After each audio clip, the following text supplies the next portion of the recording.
He has not mentioned the show that he was on, but okay. But he should know how toxic reality TV is, you know?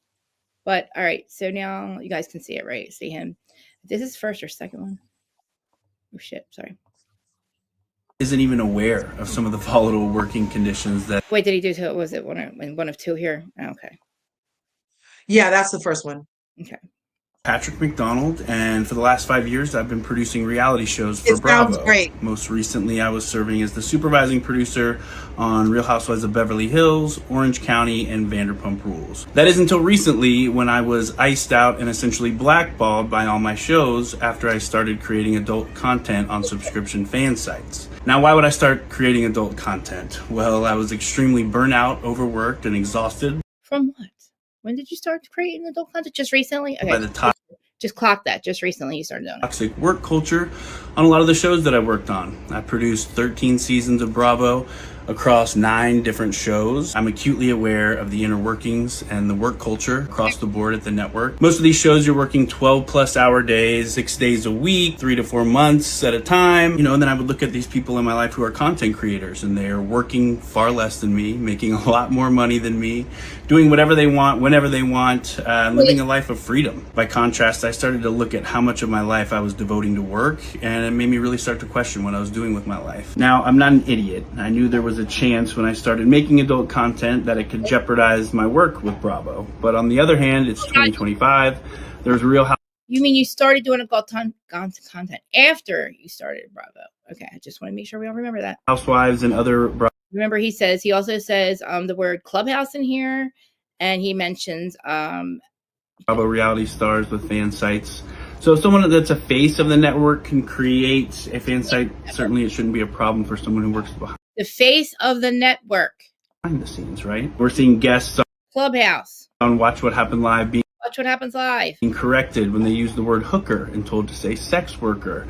We're having adult entertainers bartending in the clubhouse. I thought, maybe it wouldn't be an issue. I mean, me neither. Maybe I don't think it is, actually. Then I could kind of pick and choose which shows I take, evening out my work-life balance a little bit, and supplementing my income with the fan sites. I'm not sure if me being iced out was done at a network level or maybe he had no experience to begin with. Or at a production company level, but all I know is that once I started creating this content, things went radio silent with the executive teams on my shows. I haven't heard from the exec team on Beverly Hills since we left St. Lucia, and I haven't heard from the OC exec team since we shot the last reunion, where it became abundantly clear. How about Vanderpump? He's the one who was arguing with Rachel and Tom outside Tom's trailer. To me that, by the way, producer Patrick. That word had gotten out about my fan sites. Once I realized I was Oh, really? They also forgot to get the word about which reality show you're on. Being iced out, even though I knew it was a possibility, it still hurt my feelings, to be perfectly honest. For the last 5 years, I've given so much of myself to these shows, pouring my energy, heart, and soul to tell. You know what? I would love to know, is he on GA? What is he on the what's that growth hormone for humans? I have no idea. And buff. Right. He is like different. His old self. He's not. He's hot, but he doesn't look like the old Patrick. He doesn't look like Fire Island. He was very. What's the word when they're very skinny? He was so like a little like Tinkerbell. Isn't that like waif? Waif. That's what they used to call that. Yeah. Isn't that what they used to call really skinny models? Were waifs? Yeah. Like I don't even know if I mean, on Fire Island, I didn't recognize him. Yeah, he looks like he looks like he ate himself to get this big. Like, dude. He's a huge dude. Telling these compelling stories, all while enduring incredibly intense pressure from a lot of my bosses. Now, you'd be hard-pressed to find someone more passionate about their job at Bravo than me. Sexually overcharged Bravo and just say hard and pressed. Yeah. You hear me? He's trying to make us go download his stuff. I know. Real Housewives ever since I saw Sheree shifting Kim Zolciak's wig out in front of Jimmy John's on Atlanta back in the day. I love these shows. I loved them then and I love them to this day. And I love them because I know how much they mean to people, because I know how much they meant to me. I was proud and honored to work on these shows, and as it turned out, I was really good at it. I came into the Imagine that, like, found out afterwards that he was really good at it. Afterwards, like, who in the world would give somebody a executive producer job on Married to Medicine, a logger. Then he was quickly rose the ranks by the next episode to executive producer, and then went on to do all, like, I have his whole list right here. But it's amazing that he finds out afterwards how good he is at it, like, and how now he finds out how toxic Bravo is. Right now he does.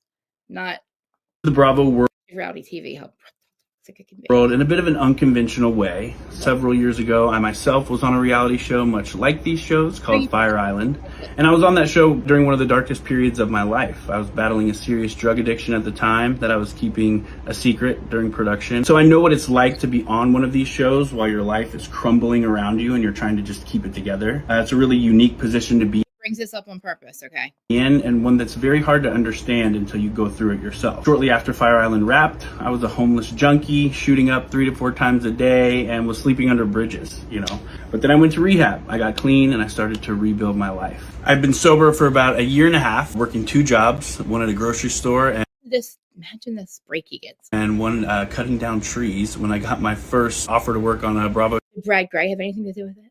Show. I was so beyond grateful for that job because I honestly thought I'd never work in TV again. So I took it and I ran with it and gave it everything I had. I started out as a logger on Married to Medicine, and I quickly climbed the ladder from there. My next show, I got a promotion. My next show, I got a promotion. By my 4th show, I was promoted to field producer, and I was running a crew on Real Housewives of Atlanta. Within the next 2 years, I was promoted to supervising producer, working directly under the co-executive producers.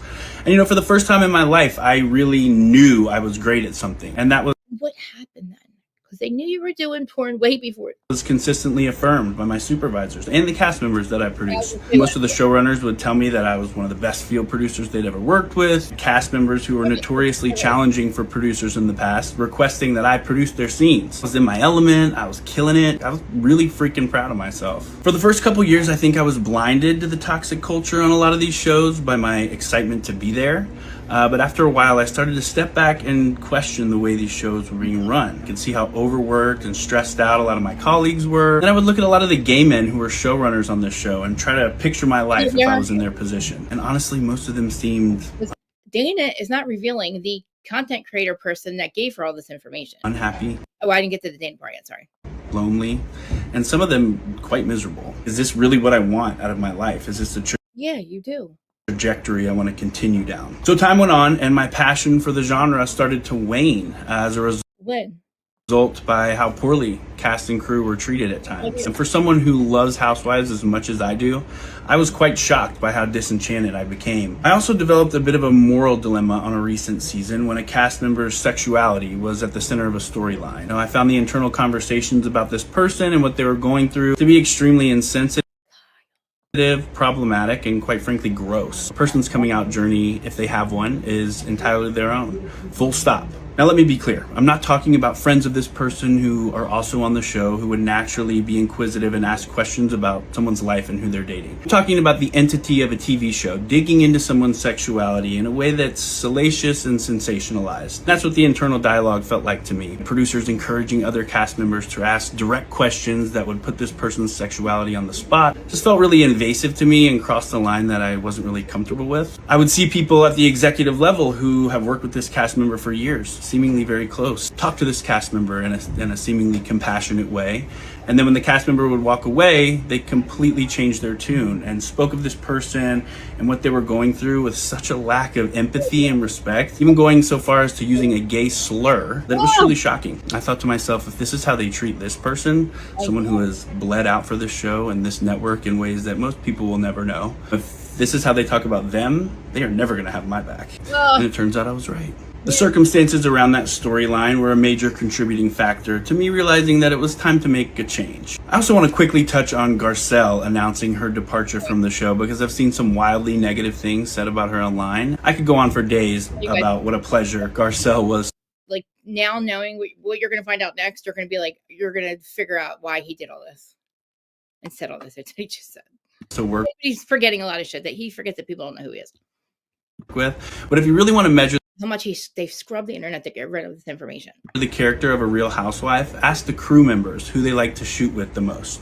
You can learn a lot about a person by the way they treat the people that they think can do nothing for them. Any morning when the crew found out that we were spending the day with Garcelle, they were ecstatic. And they most definitely do not feel that way about all of the ladies on the show. And I'm so proud of Garcelle for prioritizing her life over a television show. You know, I found many parallels between producing reality TV and producing adult content. They both offer a voyeuristic view into some of the most vulnerable and mostly unseen moments in people's lives. But I have to say that I've found adult entertainment to be far less invasive than reality TV. It's interesting because most of Bravo's shows and Housewives are centered around conflict. People hurting one another and then making up and then hurting one another again. And society deems that as perfectly acceptable. But God forbid you produce content about people pleasuring each other, making one another feel good. How scandalous, right? When it's more palatable for mainstream society to watch people hurt one another than it is to pleasure one your speculation, sir.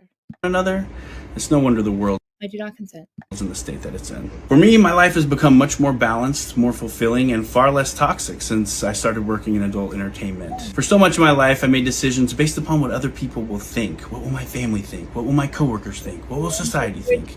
Other people's opinions often shape so much of our decision making, and honestly, adult. You got so lucky to get this job. So fucking lucky. I don't even call it luck. It's not even luck. Because it's second they need. Entertainment has been something I've been interested in doing for a long time, but I was too scared to do because of the fear of what other people might think. Man, you've got one life to live and it's yours alone. And I've been having such a blast making this content for the past few months. I mean, working to it. with the Housewives can be fun at times, but traveling the world to film with some of the most beautiful men on the planet is also a pretty top tier job, if you ask me. But while I am extremely proud of a lot of the so sad, I feel so bad. If this were all true, that would be amazing. It really would, but work I've done with Bravo, I am just as proud of the work that I'm doing now. And let me say this, sex work is real, legitimate work, and it has been since the dawn of humanity. Shout out to all the sex workers out there. Yeah, great, amazing. That's all great. Well, if it was true for you. Who have been discriminated against, unfairly judged, or cast aside because of what they choose to do with their own bodies. Those have been villainized by many of the same people who consume the product and services that they provide. You mean Andy? Oh. So I thank those who have endlessly battled the stigma and demanded a seat at the table, all while building an industry so massive and so profitable that it made it a safe enough space for Real Housewives like Denise Richards and Larsa Pippen to start creating adult content. What's up, y'all? My name is Patrick. Okay. Is part two even, is there, oh. What's up, y'all? It occurred to me that maybe people have probably seen this, but Mel, are you there? I'm here. Okay. Hi, Mel. Hey, I'm glad y'all doing this because, first, how are you ladies doing today? Happy Friday. Happy Friday. Happy Friday to you. I had an allergy issue yesterday, so I had to go to the allergist this morning. So I'm just chilling out. And I said, I'm glad that you're doing this live. You know what's so funny now? I'm trying to think. So Patrick McDonald, I remember I was on another channel, smaller channel last year, before he ever came out of this situation. And the girls of Potomac, they always talk about the streets of Potomac be talking. Well, New York City streets talk a lot too. The LGBT community knew of Mr. Patrick McDonald for years. He used to be a bartender here. It's a very small community. And I remember one time at an event or something, maybe before he was on Fire Island or after, he's not my type, but I ran into the man. The man had bad breath. He was very nasty, very rude. And now, so ladies, in the gay community, there are guys that look like him, black or white or whatever, but there are guys that does what he does. Now, I'm not talking about the sex work, but it's just other things that I really don't want to get into because you both are ladies and your class of ladies. I'm going to go there. I might be somewhere. I mean, I might go back far to his Fire Island days. Yes. So he's a wild guy, and there are guys in all shapes and sizes and races that fit into that category. And they mostly are very mean and nasty, very mean and nasty. And so I remember last year, before he even came out this way, I was on a small channel. We were bitching and moaning about Potomac. We were talking about Potomac. We was like, oh my gosh, I'm so upset that nobody's holding Giselle accountable. I'm so upset about this, that. Now he was on Giselle's Instagram last year, and that was how I first knew he was producing for Bravo. he was on Giselle's thing, and he was connected to Giselle. I said, "Oh my gosh, no wonder the producing is so lousy. No wonder the stuff is so lazy. No wonder, no wonder." So then I started going into, "Oh yeah, Patrick is this way." Now at the time, his social media had nothing to do with his OnlyFans or nothing there. It was there. Right. Right. I wasn't spilling teeth. I was just trying to let the audience know at that time what he was about. I was like, "Oh, he's on Fire Island." As you put in your title there, I would say he's on Fire Island, and that was produced by Kelly Ripa, and I believe her husband, who actually a very good. Well, okay, so you got it. So all that I was saying that, and I would say it was very funny. I don't have evidence. It's funny, funny, funny how Andy Cohen hires this man who has a very extremely sexual, all that. He hires him, and he's not, in my opinion, not doing a good job. The fans don't feel that way. Okay. Now, the funny part is on that small show, there was a producer from Bravo that called in right behind me. Now, again, I'm not going to, again, this is for them to come out with it, but it was a small channel again. But I was saying this thing. I said, "Oh, he's messy. He's this." I was just spilling the tea. The producer comes on behind me on that small channel and said, "Oh my gosh," to the host. He said, "The girls over here be spilling tea." Now, it's still on the internet. I was there, it was 2024 or whatever, because again, New York City community is very small. And Right. the producer came up there and said, "Oh my gosh, the girls are spilling the tea over here." That guy who was producer is very connected to Andy Cohen. So when Patrick was like, "How did they find out?" I was like, "Well, it's not me. It's not me." But I do know last year, none of his social media had nothing to do with his other lifestyle. It didn't. I think that once he had his issue at the end of last year, he then resorted back to his lifestyle. Again, you know what? Sex work is not a problem. OnlyFans is not a problem. But this guy represents to me a problem in our community. That's a whole other conversation, ladies, because we do have problems in the community about certain guys and stuff like that. So that's where I come from it at. I've seen the man. The man got bad breath. He's not a good person. And I felt he was a sloppy producer. And now he's promoting his OnlyFans, which is not a problem. But my issue is that when Nene and other people left their shows, there's a lot of the audience would say, "Oh my gosh, you were good you were good with the issues when you were there, but now that things are not going out well with your boss, now you want to throw him on the bus." I feel with him, everything is a problem now because they don't want to kind of deal with you. But you probably went right back to that work environment, did what you did for a long time, and you would have kept doing it. But because of whatever reason, we don't know the reason. That's what we're trying to figure out. I mean, I know the reason, but okay. Well, I'm gonna so I'm gonna say this. I'm gonna finish. So my thing too is to Patrick. I would say directly to him. What if the fact that he's not working with Bravo is not because of his lifestyle, because of his choices or whatever? What if because he's a lazy, terrible producer? What about that? I mean, I haven't seen any result of his work that's been top tier. The shows have been going down for years, so how he can say, "Oh, I'm the best." No, we've complained about it. So I was trying to give that last year when I was on the show, and that's what I was saying. So that's what I was saying. Yep. Well, listen, you know why he came a little bit more relevant last year? It's because Dana Wilkie, which I'm going to play, she was looking into the Andy stuff and why Andy's having problems. Is he having problems with Bravo? Blah blah blah. And she goes back into Fire Island scandal and how he was on Fire Island and he had issues. Like he said, he developed a habit on Fire Island, but he forgets to tell everybody that he started making gay porn right after that, and seemingly right between the filming and the airing. Absolutely. Yeah. And he has blackmailed basically Kelly Ripa and Mark Consuelos because they were the producers of Fire Island and also Logo. Logo was I don't even think they're not even in a thing anymore. They're not even a network anymore, Logo. And I believe he's the whole reason the show got canceled. I think the whole reason that, but Kelly Ripa, the bottom line is Kelly Ripa and Mark Consuelos are very good friends with Andy. And there's this another person that's involved in this name. What was that? I just said his name on here earlier. So I'm going to let Dan explain it a little bit better. Okay. So I'm going to explain to you, I'm going to let her explain last year, the Patrick got why this is so important and why it makes no sense that this person who has never had any experience producing a That's right. That's right. How do you get on Kelly Ripa's best friend's network? That's that. Yeah. Right? Okay. So My theory, before we even get into it, let's all just do you guys like guessing before? I'd love it. So what I thought, as soon as it got introduced that he was on the Fire Island, that he was at the place that Andy Cohen used to like to go to, allegedly. All this is speculatively, allegedly, for entertainment purposes. We don't know shit. But I know this is we know nothing for sure. This is what the thing said. Yeah. So if he was on that show and allegedly got GR'd and was made to be high at the time, and then he allegedly BM'd them, blackmailed them that first time, and he said he wanted to go to the rehabs, and why isn't anybody helping him? And then all of a sudden, you're exploiting me, Kelly Mark. You're exploiting me, Kelly Mark. And then all of a sudden, he ends up in a rehab that previously he couldn't afford. And now you're clean. And all of a sudden, Kelly Ripa's best friend, allegedly, has a job opening for you fresh out of rehab, when there are actual people who are from that industry who would have been vying for the opportunity and wouldn't have had such a torrid, lucid past. And he has like a ranking. He goes up high in the ranks because he said himself that everybody starts off a looper.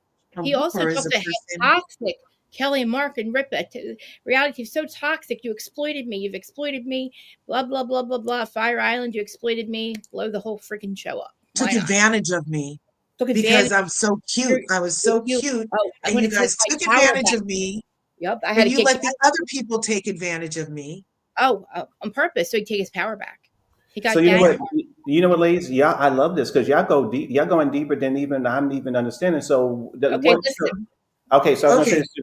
So the thing that I came from was I was so frustrated, and as we all are, I was so frustrated with the producing of the show. So I was like, okay, this doesn't make sense. This guy will produce. We having conversations about colorism and black excellence and all that.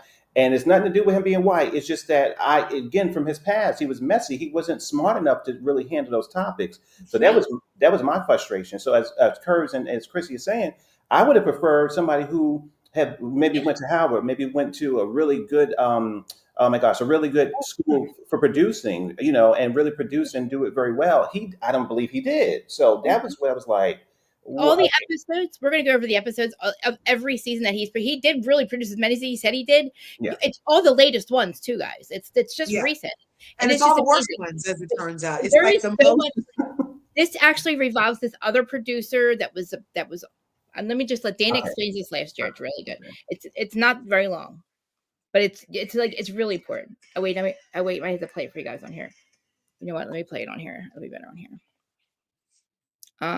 Because at first I'm like, last year we're like, we don't care about this. Like, she always says this will probably be important one day. This story is going to be important one day. Trust me. And she's like, I keep everything in the vault because you can't find this effing story about Mark and Suelas. You can't find anything. Radar Online has one thing about it, and it's him saying, maybe I'll release my sex tape before Christmas. Merry Christmas, Mark and Kelly. And that was like before it aired, I think, or something. I don't think it did even air. It aired one season, right? It did air, but he was a mess the whole time. Yeah, he said, it did. You don't have to say, allegedly, he just told us that himself. So, all right, I'm in Dana's thing. Give me 1 second. It does say shout out to Patrick also. Whatever he's doing, he has. Yes, I'm proud of him. Look, I'm proud of him for getting clean. I just think blackmailing me onto our shows where it's like very effing important that you don't fuck it up, which I'm sure he did. I'm sure he was. Maybe it's that, but this is just speculating blackmail. Maybe it's not full on blackmail. Maybe it's him feeling guilty because maybe he could blackmail them. So they're just trying to like preempt his possibility. Yeah. Somebody else. It could be either. It could be either. It takes a lot of courage to speak your truth. It does take a lot of courage to speak your truth. Okay. Oh, I sent it to you. Wait, can I play it in here? Yeah, I can play it in here. It takes me forever to find it. Hey, Richie B. Oh my God. And like, I find it funny that Dana did this episode this is a year ago, right? But then she also did one just recently reminding us who this guy is. And that it's very strange that all of a sudden he thinks now that his porn is a problem when his porn has been the entire time. That's the interesting part. Yes. That's the interesting part. If you came in on that, then Yeah. why is it a problem now to the point where you're mentioning it this way? That part. I mean, I thought he got hired because of Why is he talking? his I don't. ways. I just assumed Yeah. because he thought that Brad Gray, he Gummy time. wormed his way into it that it would work for him. Gummy bears, gummy bears, gummy bears. Oh my God, sorry. It's taking me forever to find freaking number. I can play it on my phone, but it's not loud enough. And I know I sent it to you, but it's taking. Why can't I find it? Okay. You did. But my thing has been spinning all morning. I was on the phone with the people this morning. They're like, "Well, ma'am, your internet is on. Mine was gonna have to make a ticket." Mine was And I was like, "Okay, make a ticket, but it's working right now, so I'm not gonna unmake the ticket because no, literally on Saturday when I sent this to Larja, I was like, she's like, Mel mentioned something about this. I'm like, we gotta find Mel. Where is Mel? I'm like, yes. I was like, about you, Mel. It was like Mel came on because you came on my channel about a year ago. Oh, this was a year ago. We were talking about. It was a long time ago. It was. When we were talking about. You knew the producer behind the scenes. Yeah. And that's when, I don't know if I look at when I started following him, but I did go find him through Giselle. I think you mentioned it. And so, but you mentioned that from the scene in New York, there was this legend about Patrick. Yes. And I was like, oh, so then when Krista Marie decided we needed a new rabbit hole, and it was and it was Patrick McDonald, I was like, oh my God, Mel had a great story about Patrick. I was like, I wonder, do you know how to reach him? I was like, no. I'm like, all right, I'm gonna just go to the one I sent you because it's like taking me forever to find it in her thing. Yeah, no, that was the perfect one, but you just have to get to the story. Venus goes direct today. What happened? Venus goes direct. Where's the one I sent you, Dan Larja? God darn it. Oh, wait a minute. Here he is. You get to move forward with matters of the heart. Relationships and beauty is going to get noticeable again. Oh, those pants are great. Come on, man. Because Venus was retrograde. Mm-mm. So if you were like kind of spatting with your loved one recently for no apparent reason, Venus was in retrograde. Things are going to look up now. Okay. It wasn't you guys. It was Venus.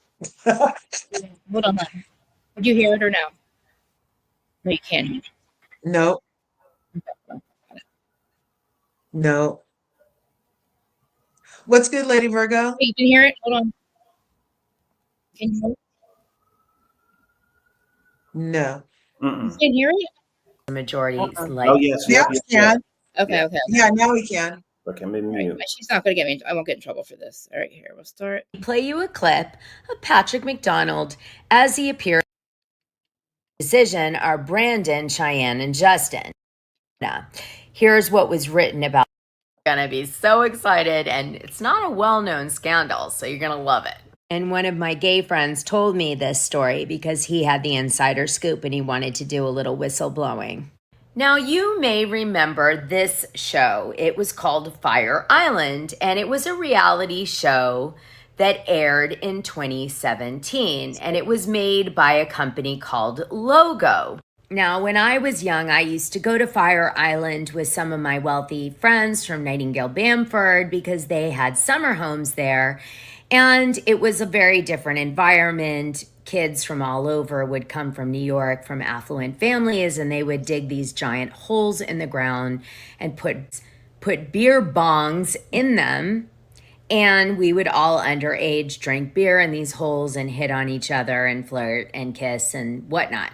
And that was what Fire Island was at that time. But then over the years, it became an LGBTQ hub. And this show was playing on that phenomena.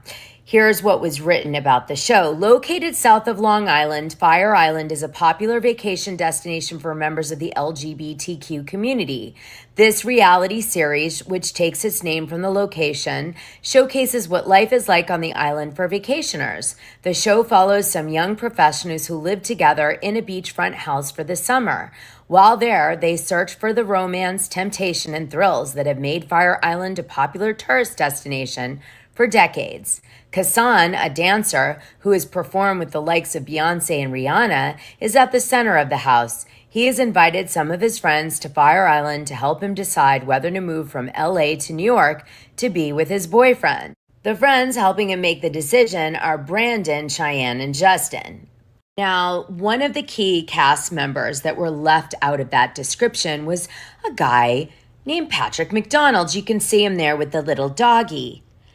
Now, Patrick McDonald, after doing this show, became very disgruntled about reality TV. This guy, okay?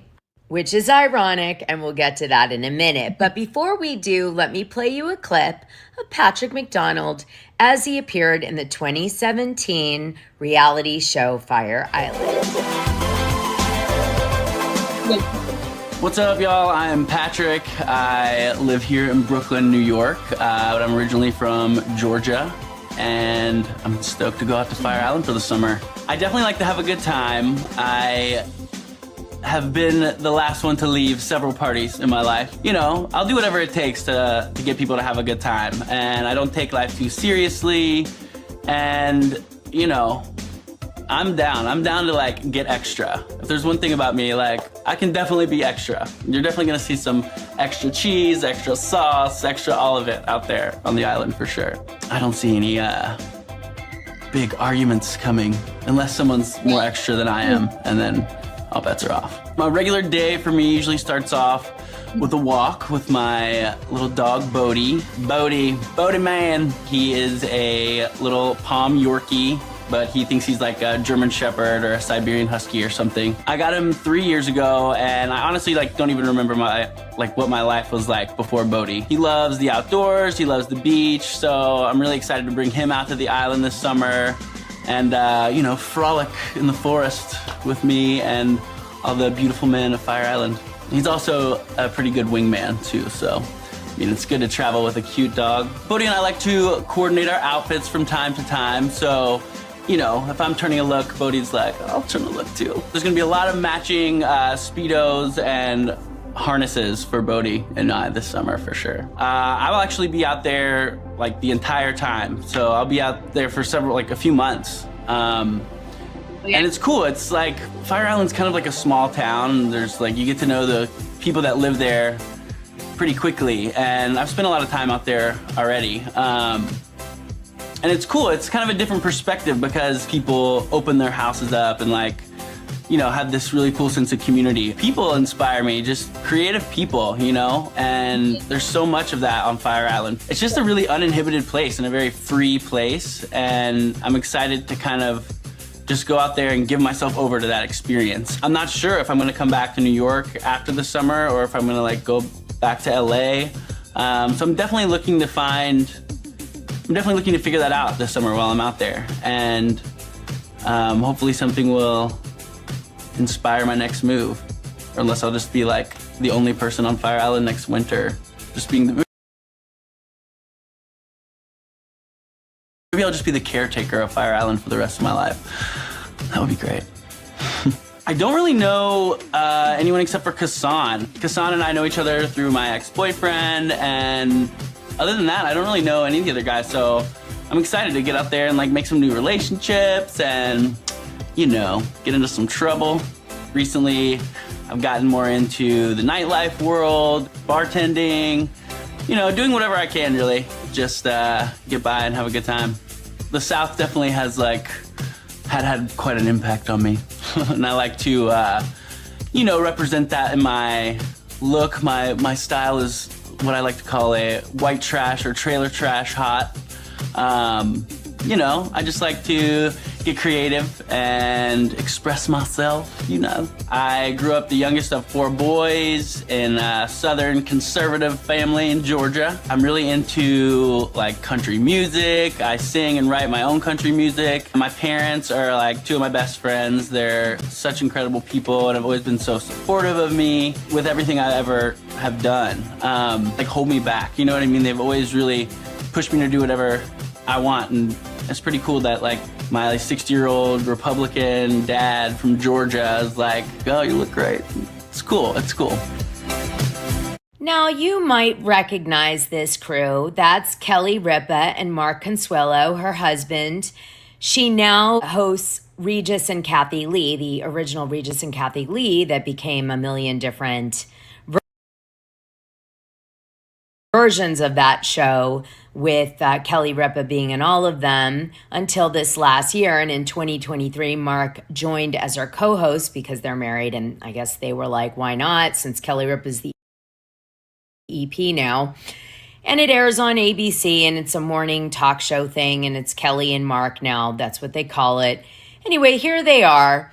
And there they are with the cast from their show, Fire Island. Now, somebody else is tied into all this. Of course, it's Andy Cohen, in the sense that he's good friends with Kelly Ripa and he loves Fire Island. He had a house there for many years. I'm not sure if he still does, but I think he might. But he definitely is always there enjoying the LGBTQ scene there, which is great. I'm going somewhere with this. Now, this is Andy Cohen's diary book that he did in 2014. And here's an entry from it.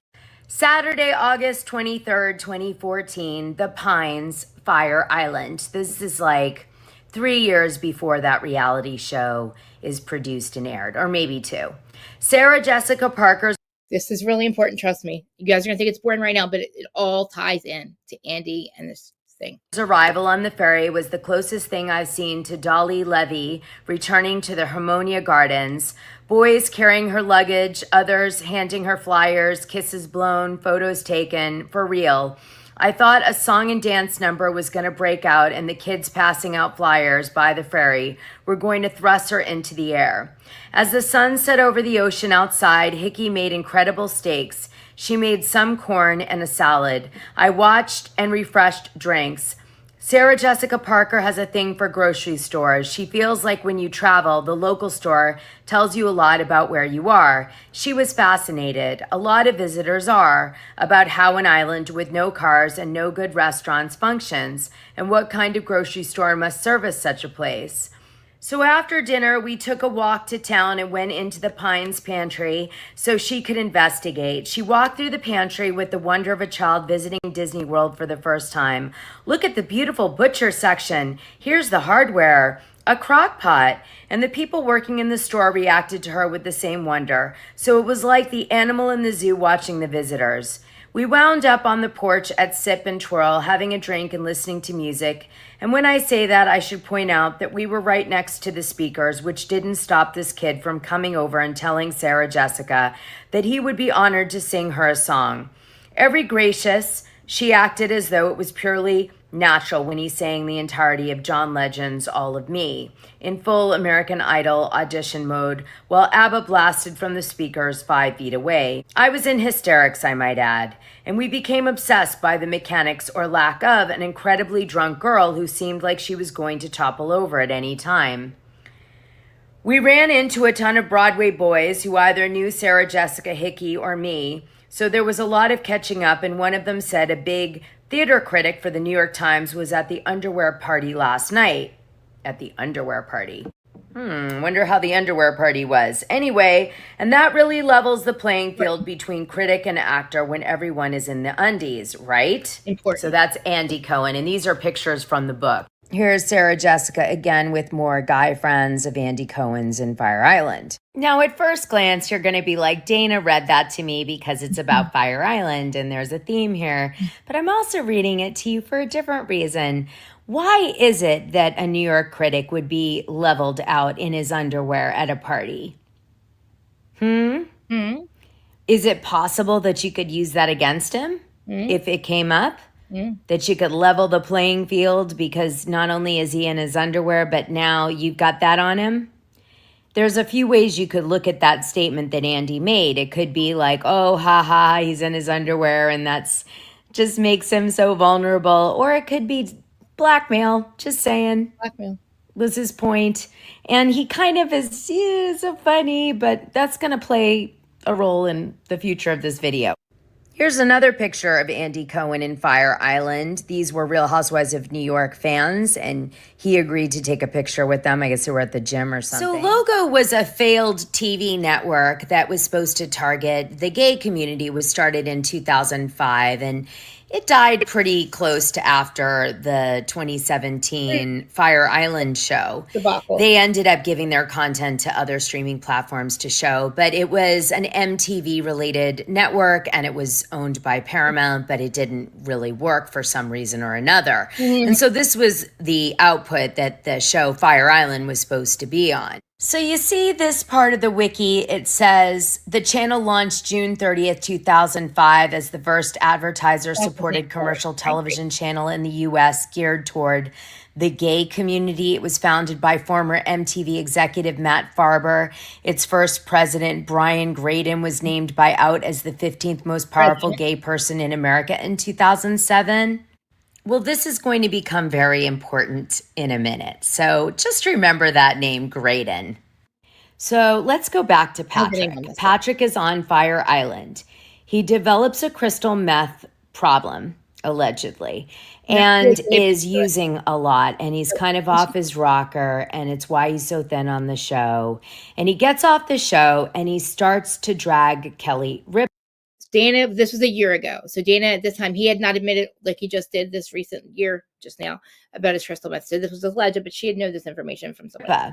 He says that Kelly Ripa was not protecting him on the show. He says that he's going to be exploited sexually on the show, and he's really upset about it. And he essentially alleges that Mark Consuelo and Kelly Ripa are exploiting him as a reality star and really hurting him in all of these things. And, you know, it's almost got litigious vibes, the way he's doing it. Now, a lot of this has been scrubbed, but I did find this. Kelly Ripa and Mark Consuelos didn't see this coming. RadarOnline.com can exclusively reveal that even though the couple's Fire Island reality show was canceled, one of their cast members is going on to star in a gay porn flick behind their back. Click through these slides to get the latest on the scandal set to rock the live host and her actor hubby. There's a sex tape about to come out with 10 guys and me, former cast member Patrick McDonald told Radar Online. Now, a gay friend of mine told me he saw the porno, and what it is he's supposedly getting high on crystal meth in a Fire Island type. I do not consent. But go ahead. Styled place, and he's gangbang raped by a bunch of gay men. Yes, this is what is in the porno. Radar goes on to say, we've been told we may do another season next summer, so they say, but I doubt it, he added. Logo is dissolving. One of the main reasons I did the porn was to take away the power from people trying to blackmail me. Let me say that again, because he's talking about Kelly Ripa, and he's talking about power executives at Logo. Ready? One of the main reasons I did the porn was to take away the power from people trying to blackmail me. Now, Kelly Ripa is tied to ABC, Andy Cohen is tied to NBC, and this show is tied to Paramount. But we're going to go back now to our friend who is the head of Logo Network. So this lawsuit becomes really important. Let me read you the title of IndieWire on this one. It's reported in Variety and a million magazines. It was actually huge news and entertainment. This gentleman, Rovier Carrington, sued Brad Gray and Brian Graydon. He sued Brad Gray for rape because he said that Brad forced him to do sexual acts with him when he was trying to sell reality shows to Brad Gray. So Brad Gray was like, sure, I'll listen to your reality TV show pitches and this and that. And then I'll maybe help you if you have sex with me or do whatever you want. Anyway, Brad allegedly rapes him against his will. And then later, it would turn out that Brian Graydon meets this same guy on a gay dating website. And again, he's talking about reality TV, gay-themed reality TV shows, which obviously had something to do with Logo, right? We now know. And Brian Graydon gets alleged some pretty bad things. Let me read this story from page 6. When Carrington refused to sign a non-disclosure agreement with Viacom, because Brad Gray raped him, he says Gray and the entertainment company had him blacklisted from Hollywood. This is really important, you guys. Blacklisted from Hollywood. Blacklisted. You're going to see why in a minute.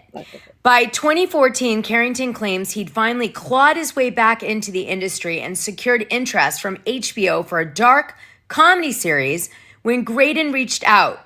Graydon, the head of Logo, reached out through a gay social media dating website called AdamForAdam.com. He says the former MTV executive convinced him to ditch HBO to let him take over both that show and the reality series, then started peppering him with requests for sex. Carrington eventually relented, believing it was his only choice, but when they met up, alleges Graydon tried to drug him with a cocktail, then assaulted him. He claims this happened a second time, even as the pair continued a sexual relationship, and that Graydon gave him a sexually transmitted disease, according to his suit. Graydon eventually ripped off his reality TV show idea, you hear that? And created the Lance Bass hosted gay dating series, Finding Prince Charming, he claims. Now that's Rovier Carrington. He ends up getting indicted and goes to jail for 4 years for submitting fake emails to try to back up his claims that all of this occurred. And they dismissed his case against Viacom over the fact that he didn't have enough evidence, essentially, to prove it. Now, there's a few ways of looking at this. You could look at it that this man was kind of taking advantage and he was like a fraudster and this was all already up. You could definitely see that angle. You could look at it that this man might have seen or heard something similar had happened to someone else in his circle and he might have, tried to leverage it to his advantage, or you could take it that it actually happened and he was taking a position that he couldn't prove his case, so he panicked and tried to lie to prove it happened. Okay? Right. So any of those are possible in this situation with the outcome. It's not the first time that we've seen Hollywood take out people who are coming for power players. Okay, so I have to take this with a grain of salt. I can't just go, you know what, guy was a liar, it's all made up. I can't, especially when you take in consideration this, which I covered in the Patreon.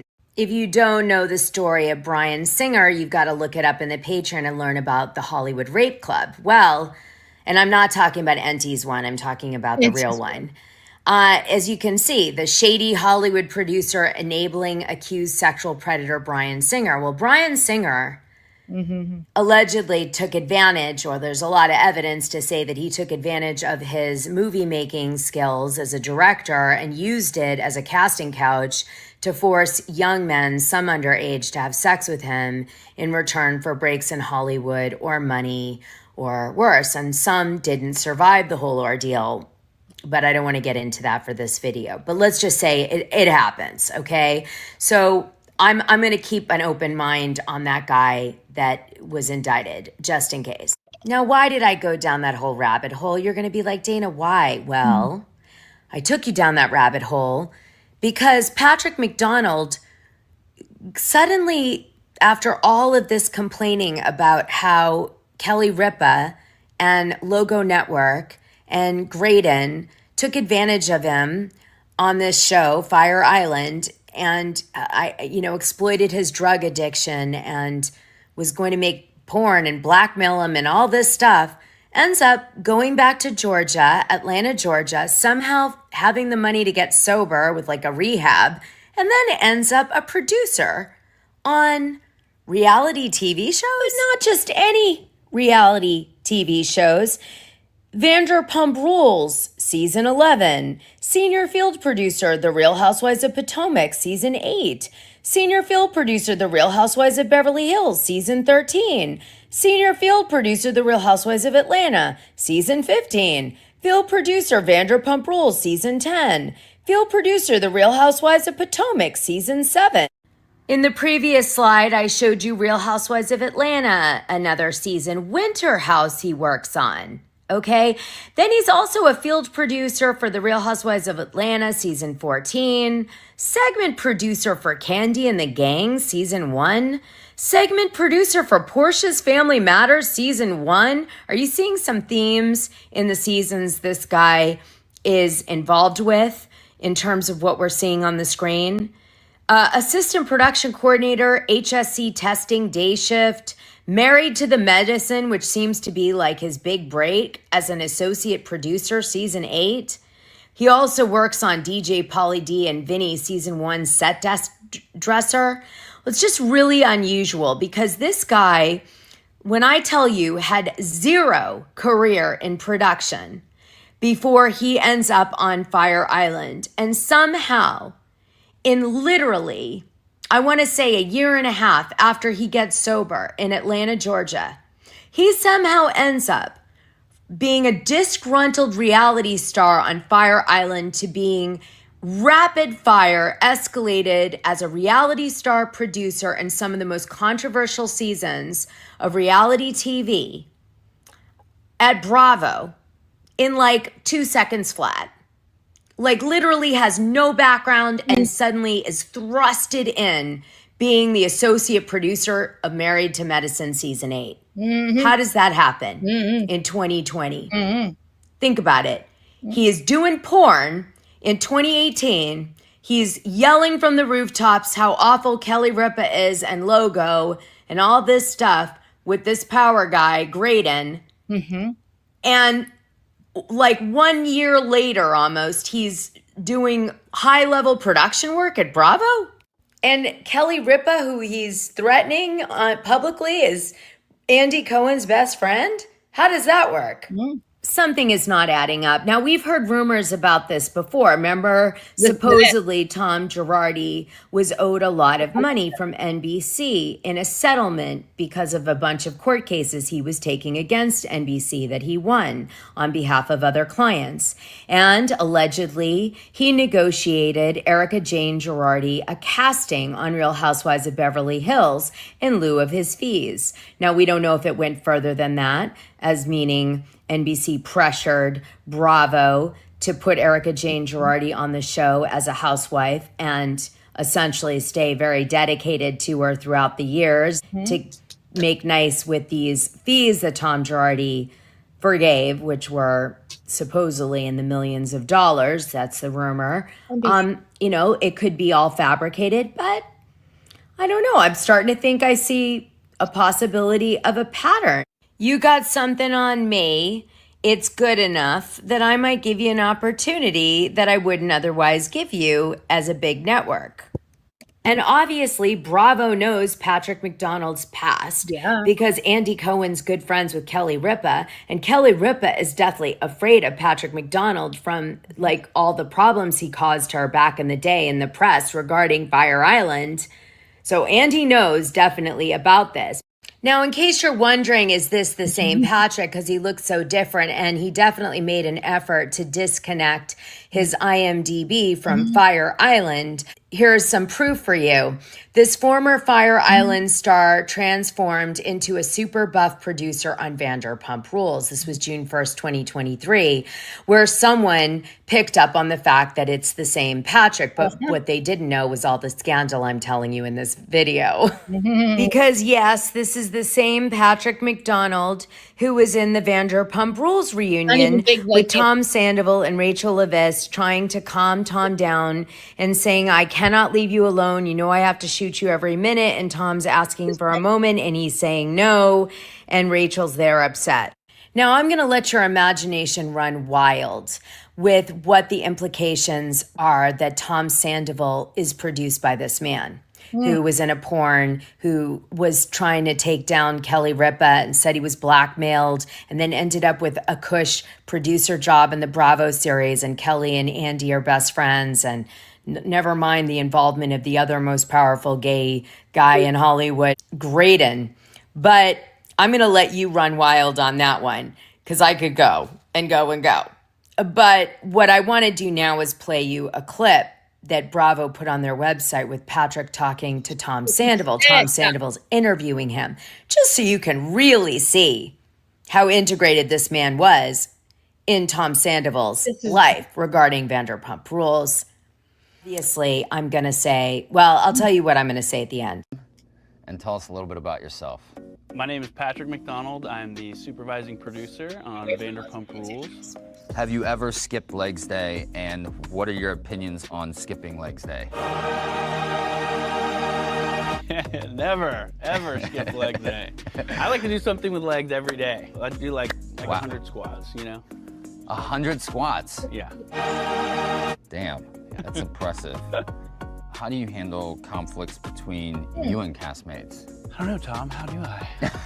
Well, I mean, I think you do all right. There's one thing that comes to mind, the reunion.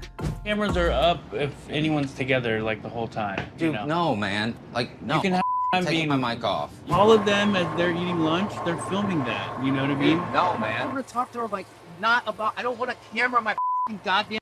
I want to kind of blame Patrick for Tom's redemption arc. I kind of do.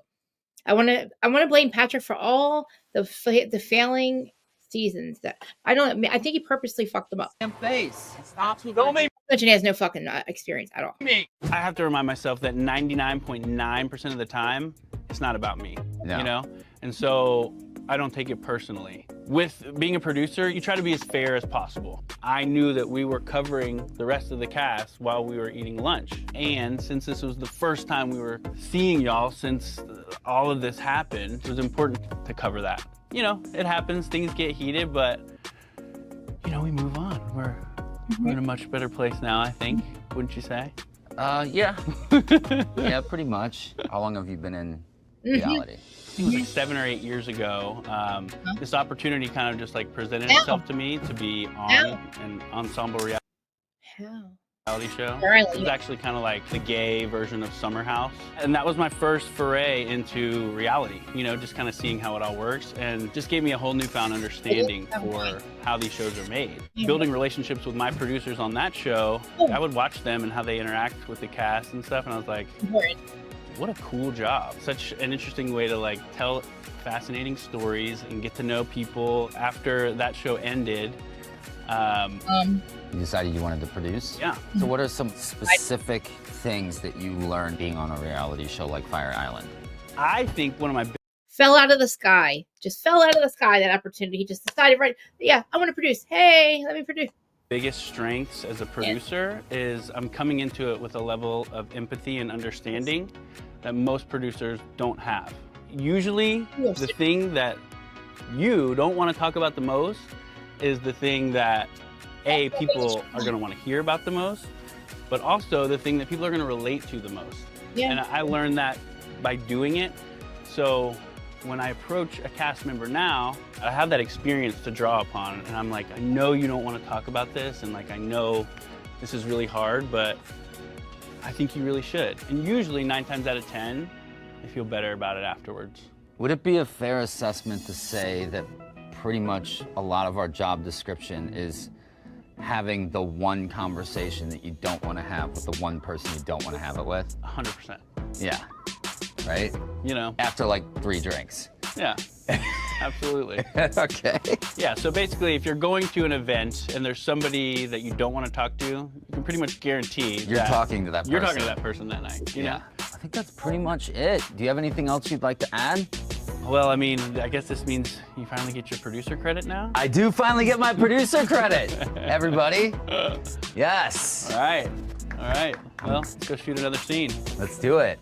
So I guess Patrick got over his feeling of being blackmailed by production. Right? I think there could have been some damage control here. Sound like a pattern. I think he got on Vanderpump Rules season 10 in... doesn't it feel like we're reliving the same thing we just went through with Patrick again a year ago?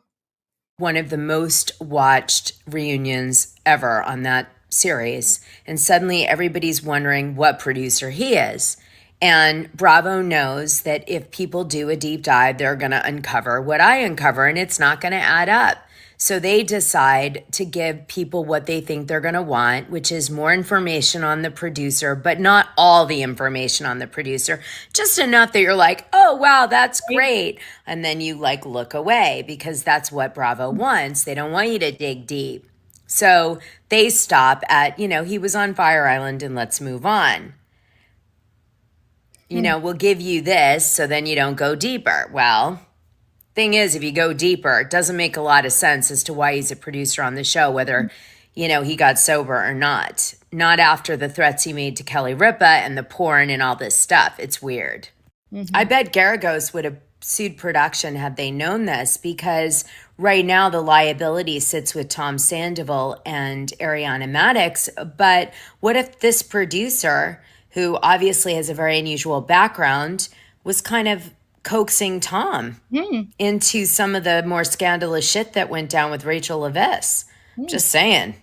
Could be possible. Blackmail, as he stated in his radar, works both ways. That's what he said. And it's possible that he blackmailed his way into a job position based on being exploited and going public about all the different exploitations against Kelly Ripa. And maybe some of these power players at Paramount, because they're obviously used to baiting people and motivating them to do things, might have called in some favors. I don't know from Andy Cohen, although he would be highly motivated to help Kelly Ripa, his good friend. And I don't know, maybe Andy Cohen on the side, although there's no proof of this, helped Kelly Ripa come up with the idea for Fire Island and felt bad because all these problems came out of it for her. I mean, really big problems. You saw the tone of that Radar article. And he felt like he needed to mitigate and help Kelly, right? We don't know. But something definitely went on here, that this guy became one of the most successful reality TV producers with no background. Right. After being disgruntled in porn, all these other things, gang-banged publicly, ends up being a huge producer in reality TV, right? After saying that he himself was exploited by it. Yep. Something's not adding up, kids. And so I'm going to say a favor was made. For sure. You can speculate all you want. I'll let you do that on your own. I'm going to leave it here on this one. I don't think I need to say much more. But this is probably one of the juicier videos you're going to find in here. And if you want to see how dark this type of thing goes. So, that was a year ago. Wait, where am I? Am I here? Okay. So that was a year ago. Now, you know what day she published that video? March 3rd. Okay, it was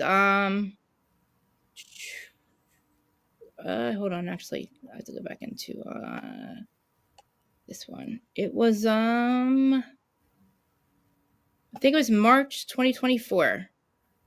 March. I can't see it because this thing's in the way. But it was March 14th, 2024. Let me get the exact date. I can probably get the exact date. Hold on. Oh God. Because I'm on my computer. It's like letting me can't go sideways. It says 1 year ago, but I think it said March 24th, but I have to look at maybe in larges see the actual date. Hold on.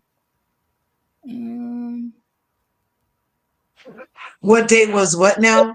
Yeah, can you open up this one? Hold on, I can just. No, I was saying, what date did Dana publish that video that she that we just watched? It's not you. I can't. Oh, okay. Let me go look.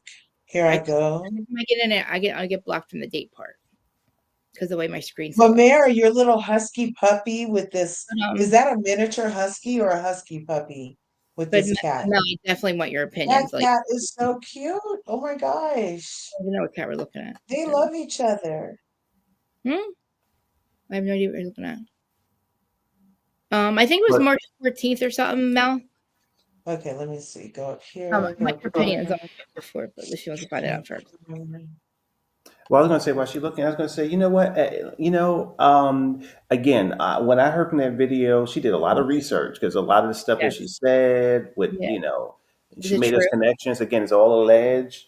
All But alleged. yeah, I have some thoughts. Again, I'm trying to think Please. about politically correct way to say it. I think that the video that he was in, again, that was not really. It wasn't a shocker to people that followed him on Twitter back then. Okay. Okay. There are definitely videos that he was so what can I say? That video that he was in initially, there are Right. certain guys in the community who kind of get into that thing where they want to be the one guy with 20 or 30 or I mean just crazy. It's Okay. very That crazy. is crazy to me. That's Yes. So very so, so not that yeah. safe. And Not so safe. and in the community, that's why I was saying on another channel last year, whatever, I used to call him a walking petri dish, basically, Yeah, because that's what it you sounds like. you just don't want, it's just one of those things. Again, the Bible I people is get it. No, it sounds very. but there are people in the community that unfortunately do whatever.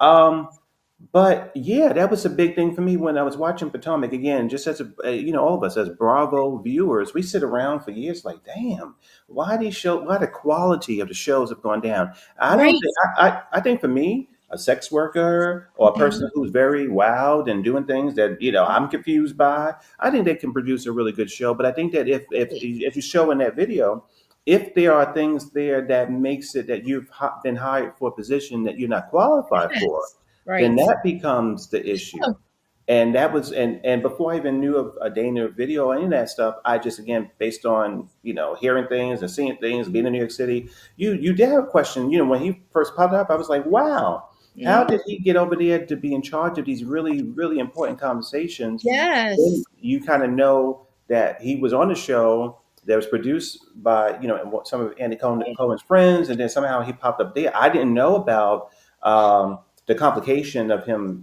going crazy with that film and what that meant, and I didn't know about him Oof. saying he was blackmailed. I didn't know about that part. I didn't know all of Isn't it that, crazy? but that even deepens the idea that how did you get this job in Bravo? Yeah. Yeah. How did you get that? So the idea that now in his videos he's like, well, I'm Yes. I'm losing my connections with Bravo because of how wild or because of my OnlyFans. Recent. It's recent. Yes. Yep. He's So, but thinking. but I think that for me that doesn't fly because it seems like everybody knew what he was about, from logo to everything. And if he's going to these people saying, hey, I want you to look at my new scene because this is a statement against you or whatever, this was years ago, then they know what he was about. So how would they cancel him now? I think it's something else. I think something else is going on. Yep. Personally, I don't think he's a good producer. I mean, that was, what, Chrissy, that was the whole argument I had when I called into the show last year. It was just we were venting. I was like, oh my gosh, Yes. this Yeah. this Yeah. yeah, this guy is not Yeah. producing. We're like not even thinking. Yeah, Yeah. he's ruining. I didn't even know all this. I just was saying, oh, It he's has ruining. disappeared. A I lot of. looked at all the things. It's disappeared, Are you Krista. serious? He must have had Yeah. shit removed. I Mm, I believe don't I know looked at it was everything. March 14th, Mel. I think because I was think I remember listening to it. I go, this sounds like the one she just did. It sounds Yeah. just like he's repeating. That's why I made the thing repeat. Like yeah. what I put? I put like what porn rehab, blackmail repeat because he saw what happened to Brian Graydon. Basically, was almost getting blackmailed. I think something Hmm. like right.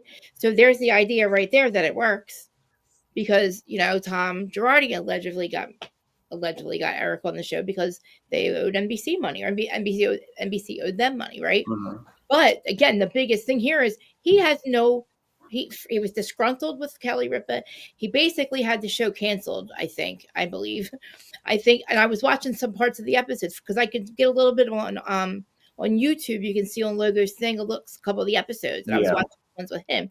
He was fighting with people. He was having people there that nobody wanted. Like I guess they were dangerous looking people. So I guess Hmm. when he developed this habit, he had people there that weren't safe. Yeah. Other people, the other cast members that were living there didn't feel safe with. And I was watching different things with him, and he just seemed to be a problem on that show. And then when it was about to be aired, I guess he said to Kelly, you're exploiting me, blah blah blah. You didn't protect me, and it's like I don't understand where's that coming from. Like you did what you did on the show. You said you just now are telling us, now you're telling us years later that you hid your addiction from the producers and that you hid your everything. You hid, that lifestyle. But it seems that like then after that, like before you say this year, back then you're like, oh, you should have helped me. You exploited me, blah, blah, blah.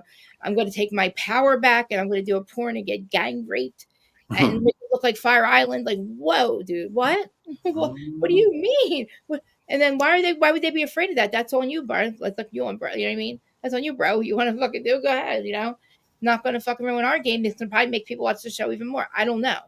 But like the thing is, he take his power back. So I don't think he took his power back, but taking his power back would be what he getting on Married to Medicine. Yeah, and also this. So again, his idea that in his recent video, like, Yes. oh, I've been canceled because of my choices. I'm thinking, no, and anybody who kind of knew of him was like, no, that's why you were hired.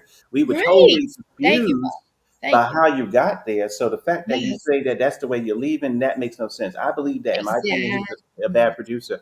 And you know what's so funny? I Yeah. think Andy's leaving, and I think there's nobody to blackmail any longer. I think Andy stepped down.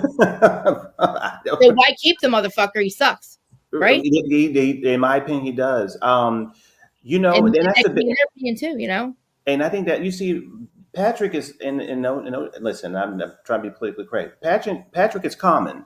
He's common. He represents a part of the community that is a part as a problem, and I wish that that's this whole another conversation.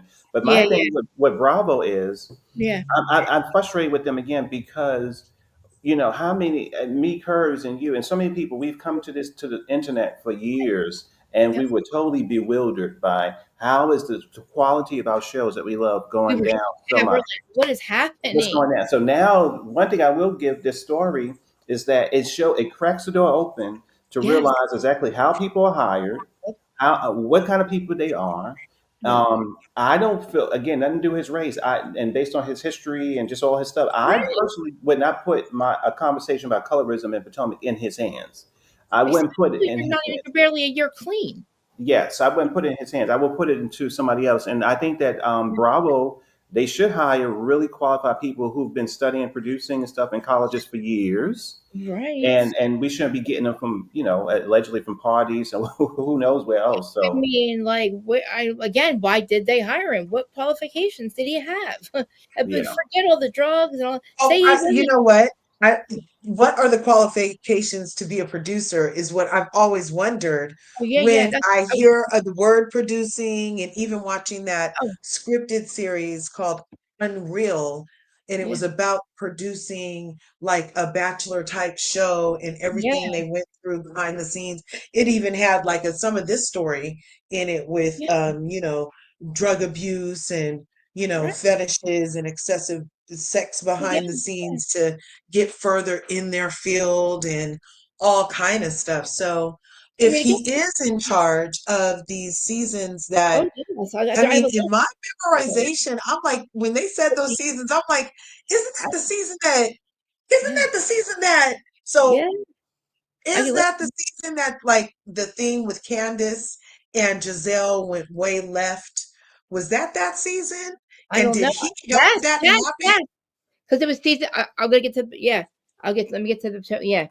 I asked ChatGPT for like a chart because it seems like all the ones, because now all of a sudden, all the episode seasons are like all the franchises I'm saying are improving. They're improving. They're improving. All of a sudden, it's like we got rid of people. That Eric guy, remember Yeah, allegedly Eric was lurking around the yeah. Bravo sphere. Um, And didn't they he like get rid of him? That Eric, there's some producer dude no, named I Eric. mean he said he hasn't gotten a call Tuesday. since the end of he hasn't gotten a call. So Beverly Hills or something. I thought he was on isn't Eric the one who Candace called to Eric, when Giselle did make the accusations about Chris that time? Yeah. She was like, "Oh no, where's Eric?"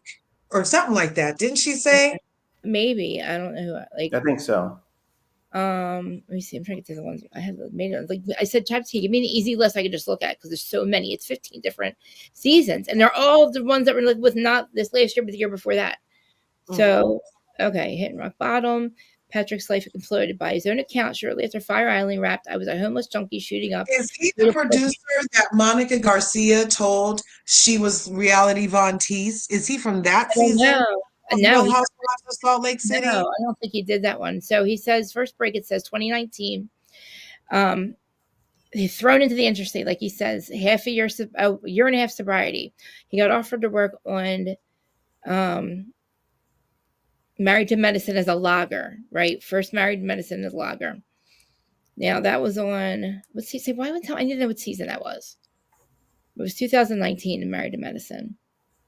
I don't even know what a logger is. Essentially, he was hired to watch hours of footage and type up what people said hardly glamorous, but it was his foot back in the door. How exactly Patrick leaped from rehab to a gig at Bravo remains a mystery. More on that later. This is me on ChatGPT, but according to him, he took it, ran with it. One time, Bridge Dweller was back on TV a beat behind the camera this time. So Patrick proved he had a knack for reality TV. So by his fourth show, he was, where's this like a fucking list? This goddamn list. Married to Medicine, 21 to 2023. Supervising producer.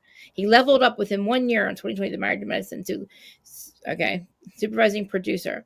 Then he went to Vanderpump Rules, Real Housewives of Beverly Hills, and Real Housewives of Orange County. Where's the seasons? It's all, come on, where's the fucking seasons at? Steve, I need just the seasons here. His IMDb is completely scrubbed of any of it. There's nothing on there at all. Transcript of his. You know what? I'm just going to get it again. But it's a lot. It's like Married to Medicine, Real Housewives of Potomac. I probably have a list in here. If in 2020. Did I send it to you or no? Oh, that's Fire Island. You know what? Give me a second. I'll try to find it. Because I just need an easy list. Because we can go down the list. I asked ChatGPT for an easy one, and then I thought I sent it to my notes, so it doesn't seem like it did. Are you guys talking in the chat though? I mean, it doesn't make any sense that he is. He's about. I don't know who that is. I mean, honestly, he was just literally in a video with Garcelle. Like he was really close with Garcelle and everything. So I mean, I'm not. The problem with me is not that he was not that he was like a drug addict or anything like that. That's all great. I'm glad that he got help. But how? And if you want to give him a second chance, but why would you give him this much of a chance? Put that much in his hands. It's a question. It's definitely a legitimate question to see how the dates. Sorry, I thought. But yeah, I can't find them real fast. But that's okay. No, I think that last year when I was 2024 was when I looked at Giselle's social media, and I think 2024 last year, Candace was there, and I believe that was not the season where she was talking about the rumor, but it was a season when NECA was there, and that was one of his seasons. I saw the picture of Giselle and him on her social media. They were in a vacation or somewhere. So he was there again. But I remember so clearly, Chrissy, I was complaining. It was a lot of us complaining, and we was not complaining about him. We were just like, what's going on with our shows? What's going on? What's going on? And I was going to her social media, and I saw his picture on his Instagram. And I was like, oh my gosh, Patrick is one of the producers. Oh, no wonder this show is da-da-da. And that was when I was going down that rabbit hole.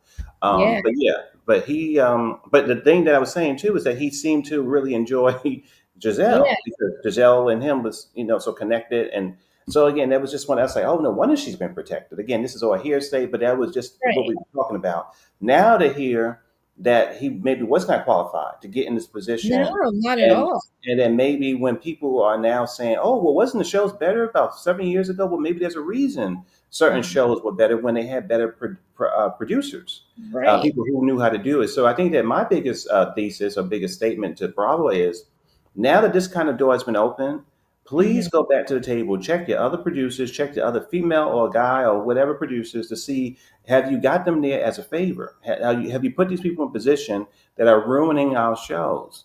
Because I think that's the only thing. Patrick himself, he's common. And all he represents to me is somebody who maybe got a job that he wasn't qualified for. Exactly. And I think that because listen, there are directors in Hollywood, Curves and Chrissy, who female or male, who are just terrible people. I'm not talking about crimes, but just messy and cheating on people and all type of stuff, but are brilliant at what they do. So I do believe you can be brilliant at your job, but not really as a good, have questionable ways as a person. But with him, he's not, in my opinion, he wasn't good at his job. And it kind of was like, it's annoying that Bravo or Andy or whoever would then go, oh, I see you at a party, or you're friends with my friends, or you worked on the show, or maybe what Dana is saying, or I don't know. But those are not good reasons to hire people. I don't think. Right. So in season 7, okay, got it. Of Married to Medicine, anyway. Uh-huh. Let's see. Wasn't that the season that they finally got rid of Mariah? Who's know. Mariah? Yeah. Oh, you guys do married? You're on Married to Medicine. Okay, yeah. Yeah. I mean, I asked ChatGPT That her was the house right construction. now. Scott functions as a single father while Contessa was on the road. Medicine. But you know what? He's going to be talking to Bethany in about, what is it, 30 minutes or something? Is he really? Yeah, I mean, in about 20 minutes, he's going to be on Bethany's channel. The notification is she's going to be interviewing him about his time. It's going to be more tea. Oh my goodness, that is so funny because somebody said, "Is he going to end up with Bethany's reality reckoning?" Somebody had mentioned. Oh my that. God! Her episode is going to be airing in about 20 minutes, whatever. We are watching that together. Is that I'm getting the list? Sorry. YouTube? Yeah, YouTube. I don't think it's live. I'm looking at it again. Let me see. Did you guys see that Portia Williams and Kenya Moore came over to the YouTube streets? Yes, I saw Miss Portia. What happened? They both got YouTube channels. Yeah, they got you mean we're just talking about nothing? What are they talking about? Nothing or the show? Well, Portia's trying to explain her side, and I feel like that's because Simon has that cease and desist against her specifically for Bravo, NBC, and the show. He didn't say nothing about YouTube. So now she gets to come over to YouTube and say what she really needs to say, y'all, and get paid to do it. And he did get deported, you guys. That ICE thing happened, and he got deported, and he gets to keep all of his assets in the States. But he can't be here in the States. Yes. He can't be here in the States, but he gets to keep his assets here? You're right. Normal, or is that so? How's he get to him if he's not here? Well, no, like he gets to still own the house he owns. He gets to own whatever. But he can't live in it. He just can't live in it. In his house. It's still his house. Just because he got deported. I know, but he can't live in it though, because he's not here. Right. So that gives him all more reason to sell it. But okay, good. Okay. Yeah. But you know what? That what's her name? Portia and Kenya. Portia was cute because she was sitting around eating her chicken and pies and everything. Yeah. While she was talking about the ladies, and she said, well, what did she say? Said Angela sound like this. You know, she was fun, and her views are strong over there, but I know Kenya, whether people love her or hate her, and I'm indifferent to her, her channel is going to blow up because I think it's going to be a premiere next week sometime, whatever, where she's going to be doing her, spilling her side of everything, whatever, because, you know, maybe she's not invited to go to Bravo. I don't know. Yeah. But I saw that being talked about too. Definitely not invited to Bravo calling Andy ignorant.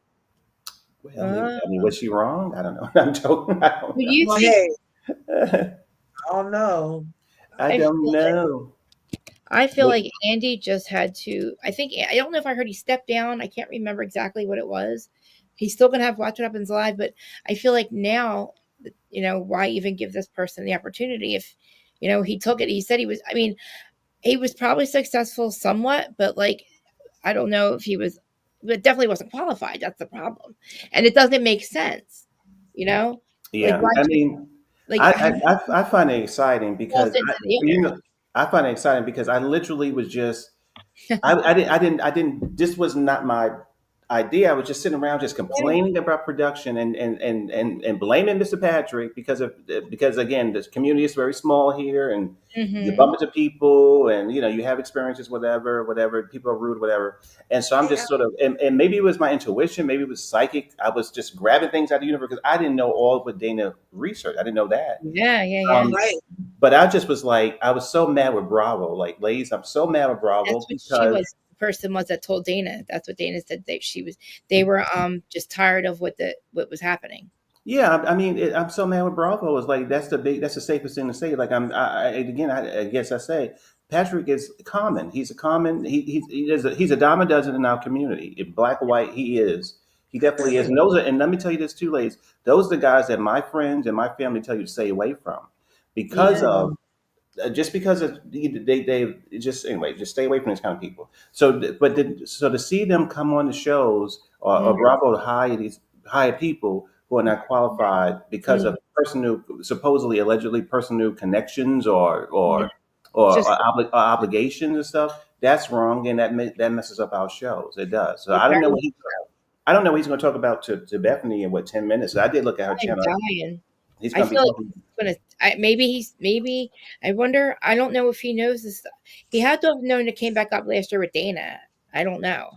The fact that he's lying this year about why he thinks he's being iced out is bullshit. Because they know about his. They know everything. They know absolutely everything that he's been through. Absolutely, they do. He admits. He admits back then that he did that porn. So don't say that you just now they just discovered it. They didn't just discover this. You didn't just it didn't just happen now. They've known this whole time. And Yeah, again, no big deal. That's your life. Do what you want to do, bro. It's like on you. You know what I mean? But but like, be don't good at your job. Yeah, or be honest.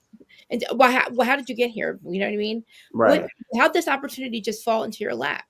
It doesn't make sense. I guarantee if after I look up chats on ChatGPT, ask ChatGPT what your qualifications to be, a field producer, executive producer. Within 2 episodes, you're like a logger. I don't know, whatever he's writing, logging things and watching things, making decisions on people's conversations. And you're putting him and really the head of everything when he's already blackmailed your friend and he's very disgruntled about reality TV, according to his own Right. words. And then he does it, and then apparently, according to him now, let's forget Uh-huh. about everything that happened before. He doesn't want he was ever to make that he maybe that's erased in his mind. I don't know if Why he's does he? Why? crazy. Maybe he's just saying it so he can have a reason to bring it up I really to think he's promote his new channel. Uh huh. Maybe, you know what I mean? Because you're I right. think He no, doesn't I think have he's going to blackmail them again. I think he's threatening Andy at this point. That's what I think that like whole Instagram like shit's about. Mm. He You kept see, mentioning how all this abuse is going on, how they're all tired, and he sees how they're being all treated. Doesn't it sound like reckoning to you guys? you know what? That's why I love Kathy Griffin. She will always be the GOAT, because she was the first one that went out there and was like, Andy Cohen And was now, this way in the dressing room and the powders and da da da da da. I said, girl, uh-huh. she tore him apart, Miss Kathy. But I think that oh, hey, Mr. Emmanuel, his channel is really good. Hey Manuel. yeah, Hey Allie. We're doing really good things over there. I think that you know what? I hope that this again, maybe Patrick will be a good thing where maybe the producers and people at Bravo will get scared and say, you know what? Why don't we hire people? Why don't we? Oh, because you know what Andy does, ladies. You know what I think too. yeah. I listen to his podcast sometime. How many Mhm. times has the public called into Andy's show complaining about everything about the rhythm, about just all. It was a scene. I think Kurtz remembers. It was a scene, and you may remember too, Christy. It was a scene last year. No, with Potomac recently, where we were supposed to see. I don't want to see it, but Giselle was supposed to be kissing Wendy. That was cut out, and then there was a scene where Wendy was going to be telling off Karen, and that was cut out. And Oh, so then the audience is like, okay, what are y'all doing? Why are y'all chopping up our show? You're messing up the right. show. Why? So then we call into Andy. What he does is he go, well, I don't know. It'll be better next year. We'll reconsider. And I'm thinking, Andy, if you know all this drama is going behind the scenes, you're hiring people who are allegedly who are not qualified, then you know exactly why the viewers are upset with the way that the network is ran. Right. And that's just like playing. It's like playing in your face. Like, don't lie to the audience. You change your policies. Hire really good men and women. I don't really Mhm. care about their lifestyle, but Right. make sure that they really are really trained and that they're not there because of you. You know them personally, because that just makes the show quality Mhm. go down. Yeah. I mean, know them personally. I mean, honestly, like it's not even that. I don't even think it's a favor. I think it's I think it worked for one of the other people. It almost did. The guy that allegedly was trying to blackmail Graydon, he ended up going to jail over it because he tried to prove his point. He probably couldn't prove. I believe that in that case that was what was happening. I also believe that in my opinion, that's why Erica Jane's here. I think they have no problem with getting black, hiring people that they owe favors to, or they're afraid of, or because again, they all know. They had to all know what Kelly and Mark Consuelos have said about this person. Basically, I think Logo got shut down because of what this man did or threatened to do. Because he's like, about my Christmas present, your Christmas present's going to be this, porn I just did. But according to Patrick, in 2025, he's never done crazy. something just recently. Just recently is his first time, and he didn't. He's very stressed out, and it's his work balance. But now he's going on Bethany all of a sudden. And also, he sounds now, if you re-listen to what he said this year, it sounds a lot like what he said before. Before he had all these 5 years of super success, according to him. All of a sudden now again, it's like in his eyes, history's not repeating itself. But again, history's repeating itself. He's complaining again about something to do with him being exploited, or they're exploiting people. They're Kyle, and well, he's not saying Kyle's name, but we know what he's talking about. All this, he's literally complaining about what happens on reality TV. And what I noticed is that he said at the beginning of his video that I think I watched on Kempire when it first came out, when it was first broke, that little video that he said, well, I haven't heard from them. And in my mind instantly went to, somebody should ask him, hopefully Bethany will. Patrick, if you did hear from them, would the public be hearing about what's going on behind the scenes now? I doubt it. I think that if basically it sounded like Bravo got tired of him, they used him up. They didn't want to deal with him no more. He wasn't worth anything no more. He was a bad producer. This is all my opinion. And so they discarded him, just like, that's what they did. So now he's like, oh, well, the way I was, the environment was toxic. Well, you heard Bethany last year, 2 years ago, said that there was some toxic things going on. Why didn't you come out then to talk with that whole movement? You only did it because you were not they weren't dealing with you anymore. Right. So your opinion your opinion doesn't weigh. Again, he's common. I think that for me, it's self-serving. It's very the ends are very self-serving. I also think he has some information on the he said the face of the network. We know the face of the network. So is that Grauman guy that No, that's Andy. Andy is the face of this network. Yeah, Bravo he is, yeah. Mm-hmm. He's the face of Bravo. Yeah. In my opinion. He also mentions Clubhouse. He mentions things that happen there and with that person. I really think this Bethany thing, holy crap. I think he's going to try to retell a story he's already told to Mark and Kelly, but now it's going to be towards NBC, or now it's going to Andy or whoever. And I think because of where he's at, I think he has some dirt. You know what? And I think that's why Andy we keep asking, why would he do it? Why would he do it? Why would he do it? What if he was so upset at the GR that allegedly happened to him, the gang rapes, right? That he and all of that he finally got back in. And what if this was his plan all along, was to from the inside get even more information so he could bring down the evil maniacal machine? And it just so happened that Bethany has had the reckoning within the same amount of time. And so now he'll be able to stop them from hurting other people, because it really did traumatize him. Even if he was like into a lifestyle, nobody wants to be GR'd by freaking a gang of people. And nobody curves that, but that video he made it himself. Yeah, and some guys, like I was saying, some guys like him. Work out. I mean, what can I say? Just guys like, you look him up. Guys like him with his problems, his mental health problem. They go to clubs and events. And again, I don't want to shock you ladies, but they go to clubs and events, and then they end up, just talking to people who they don't even know their names. And then they go, well, they use this word, let's make content. Let's make content. And then they end up, and that's what that video was about. It was, the consent of the guys. Again, I don't know the players that way, but most guys in that little bubble, they make content that is very extreme. And that was for I think Treasure Island or whatever it was, but that was yeah, Miss Kurz. I don't want to blow it. Look, you know what I would say this? I'm a gay black man living in New York City. I'm definitely not wild and crazy and nasty and messy and all the problems that this guy got going on. I'm not that. But I'm not that. But you definitely, I'm grown, so you definitely hear the other lifestyles going around. You definitely Sure. How should I play this? It's going to be on 1 minute. How should I play it? Should I just put it behind us? This looks good. Yeah, we can hear it like this. Leave it like this.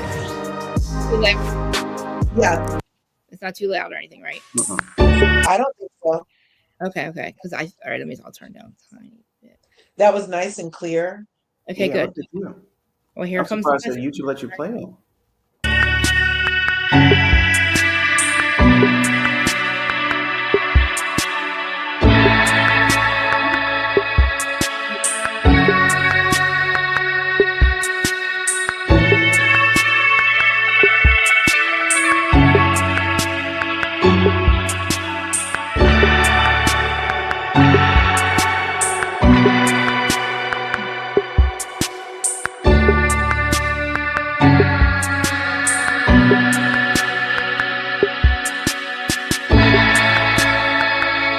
My opinion is that that Andy stepped down because of some maybe information that's been happening. You know what I'm saying? And at that point, why would they need him any longer? That's who he's blackmailing, I believe, in my opinion. Oh, well, can I say this too before because I see it. We have 1 minute. I was going to say that when you were reading that article. I was gonna say when you was reading that article and that video was playing, they said Adam for Adam. That took me back because I remember that used to be the site that guys went to for regular dating. We used to go there for dating and stuff like Adam for Adam. So I was remembering that site. Do you think too, like his addiction had a lot to do with like his sexual activity? Yeah, that's very common. Very common. Common, right? I mean, so I'll just say this. So the guys like him, I don't know what he said, but they be into. You ever saw Breaking Bad? Remember Walter White? Yes. So there we go. Just think about that, but only for gay people. And so that whole lifestyle of all that stuff, and that's what.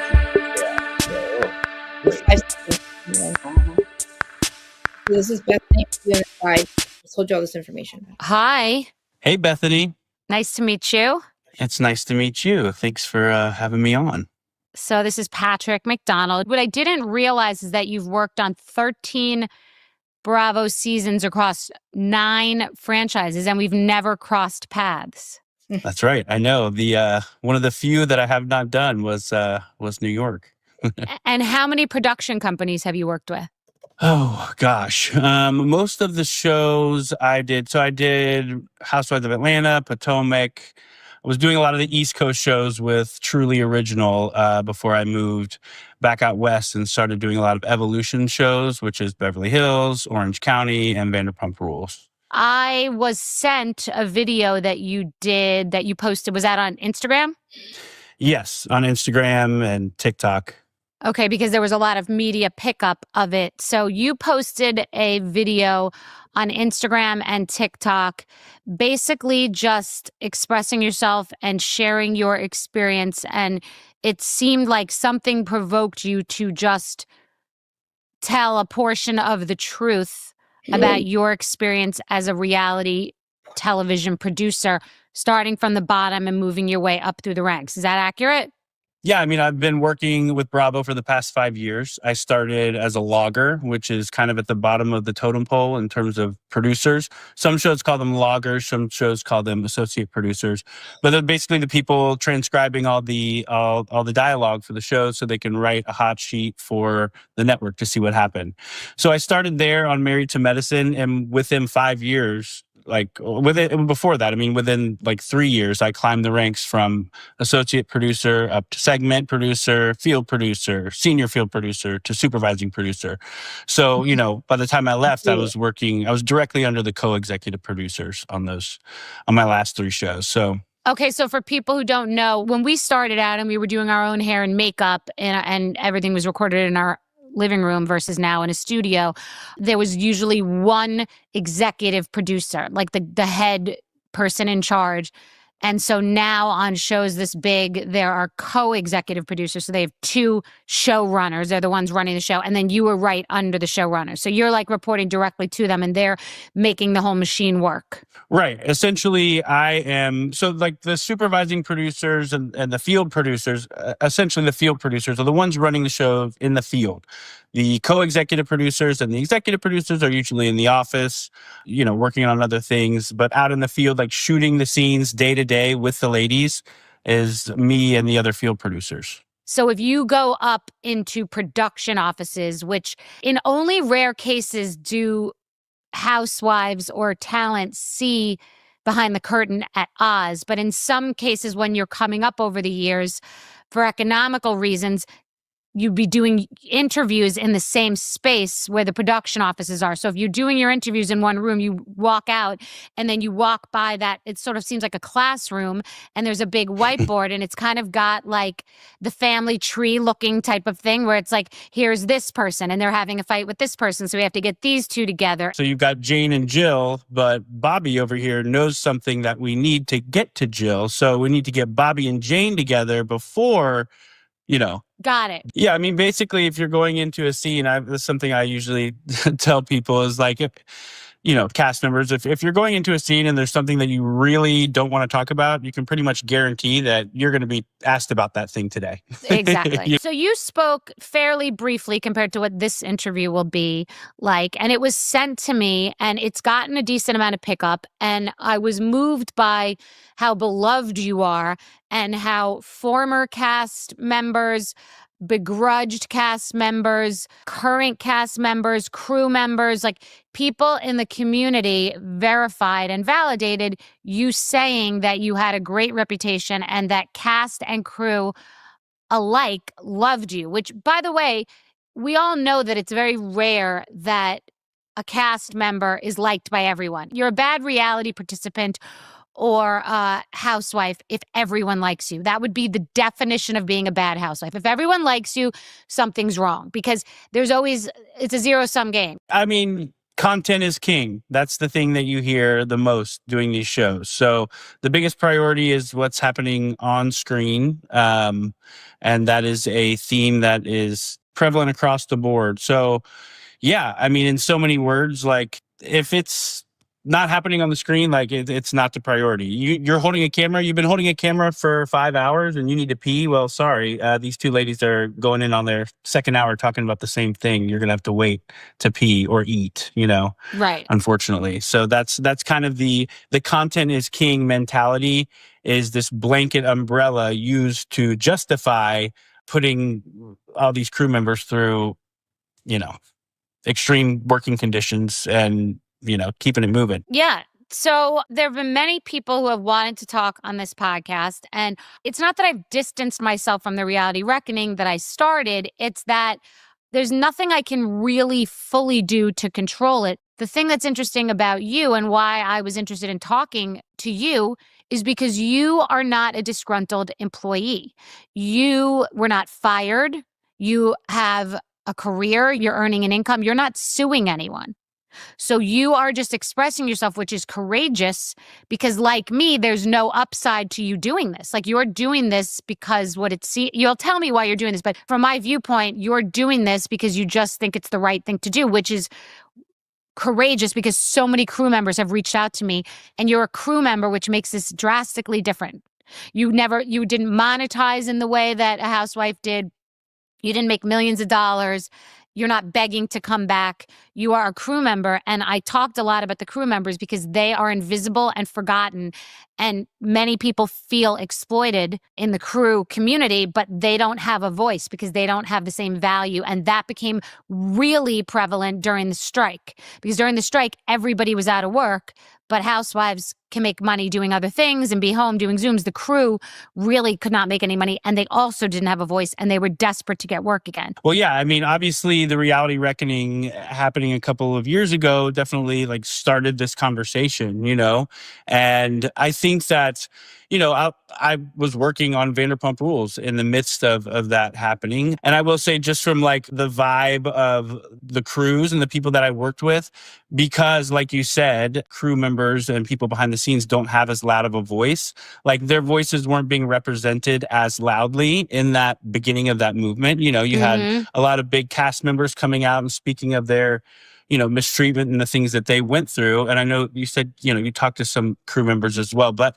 even still, like I just, because those people aren't known, their voices aren't amplified. It kind of gets lost in the sauce. So I feel like at the beginning of that movement, like maybe like some of the crews, producers didn't feel as represented in that at the beginning, you know? So because they weren't like seeing their stories kind of being talked about and the things that they've gone through being talked about as loudly and as prevalently as some of these Bravo celebrities, but they're there. The stories are there. I mean, like you said, I have been so blown away and overwhelmed by the response that I have gotten since I posted those videos. I'm talking like hundreds and hundreds of messages from crew members, producers, cast members, past and present, like you said, thanking me for saying the things I said. Thank you for saying the things that we've all been wanting to say for years, but haven't been able to because we need to work, you know? Wow. So Okay.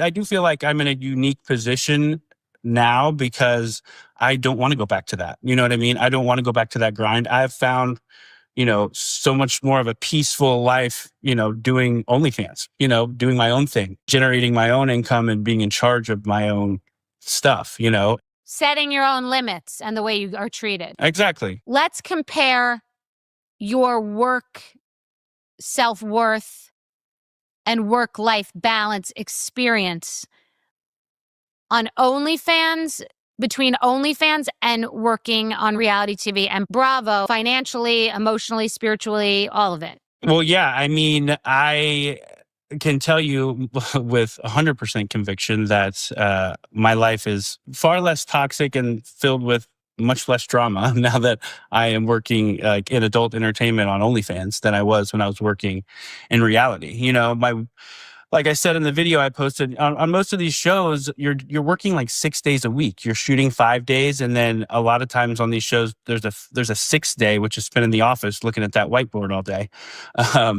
So you got a Sunday off, you know, to get your laundry done, to get your errands done, and get your life back together before you're shooting the next day. My life is completely different now. I like spend months at a time traveling to different countries to film for OnlyFans, and most of the time on these trips is spent like enjoying myself and having fun, and like maybe 15% of the time is spent filming, you know, and working, editing, doing that kind of stuff. So the work-life balance is just completely different. I mean, in terms of my mental health and my peace and just like my general happiness and enjoyment of life, it's night and day, you know? Night and day. I feel like I'm working on those shows. I mean, you are living for that show.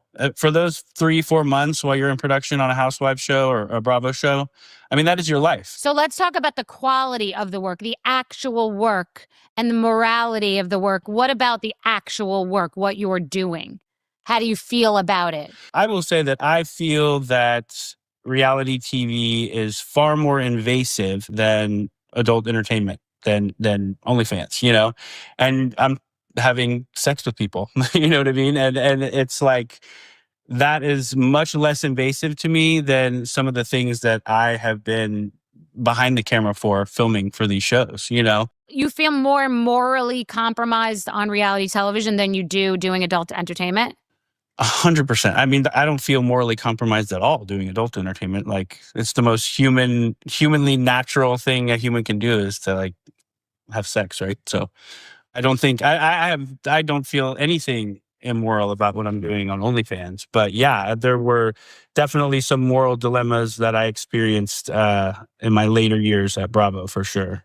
What are the biggest moral dilemmas you faced doing reality television? What were the moments where you questioned your own integrity? I don't know if it was me questioning my own integrity, but questioning what it is we were all doing as a whole. I don't think it was one singular moment. I think it's been a journey of me getting there. I mentioned in the video that I made, I think at the beginning, the first couple of years, I was like blinded to the toxic environment by my excitement to just be there. You know, I was a Housewives fan. I've watched it for years before I started producing these shows. And it was like fun, you know, to like, oh shit, I'm in here like, oh, we're stirring some shit up between like Candy and Sheree, you know, like, you know, you're having a good time. And then, you know, as time goes on, you're like, oh, wow, this is like really taking a toll on this woman here. You know, or this, just seeing how absolutely spent my colleagues were, and barely even being able to like stay awake at times on these cast trips because they're so exhausted. But I will say, in terms of the content we were shooting, the first time I like kind of paused and took a step back to myself internally was like, whoa, wait, what are we doing here? Well, I would have to say was during Scandal with that reunion with Rachel Leviss. Fascinating. Yeah, that was, I produced both of the Scandal seasons of Vanderpump Rules. I did seasons 9 and 10. And so my first season was season 10 when that big scandal broke at the very end.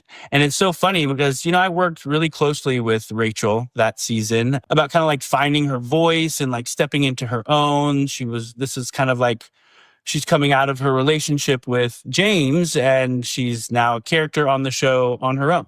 So she's not part of this couple anymore. So we kind of talked a lot about like stepping into her own power as an individual on the show. And we really like leaned into that a lot. And she had a great season that year. Like during production, that was Raquel's season. Like everybody knew it. Everybody was talking about it. Like, oh my God, like look at this. By the way, going into that season, you know that she was the highest rated cast member in terms of market research. Like, wow. Coming out of season 9 and going into 10, she was the highest rated one, more than Lisa. Oh, what a fault. What a demise. Yeah. And so, and even like after we kind of got to the end of filming, it was like Raquel really gave us a season here. And she was kind of like having a hero arc, actually. Wow. And then a few weeks after we wrap, of course, we all know what happened. But yeah, that was a fascinating thing to be a part of and to witness. And look, I don't want to act like sitting here like the entire time we were going through it, I was like, this is problematic and fucked up. You know what I mean? It wasn't like that. It was kind of like, this is the job I've been doing for years. But suddenly there's this amplified attention on this, and the vitriol from the world that started to kick up was pretty intense, And so for a couple of weeks, like here you had, and look, I understand that this was a very upsetting thing, and I have a lot of empathy for what Ariana went through on that show, and all the pain that she experienced, absolutely. But like Ariana had like the entire world rallying around her, you know what I mean? So in that moment, that's a lot of support, and that kind of can soften the blow of this really painful experience she was going through, which she's entitled to feel about however she feels. Right. But then on the flip side, you have Rachel and Tom Sandoval, who are suddenly like the most hated people in America. And so for weeks, you're building up to this, like amping it up, of this vitriol towards them. And then we get to this reunion where, I mean, they, and specifically Rachel got annihilated, So I spent that entire day with Rachel, that reunion. We met super early in the morning, went and shot like a one-on-one interview with Andy.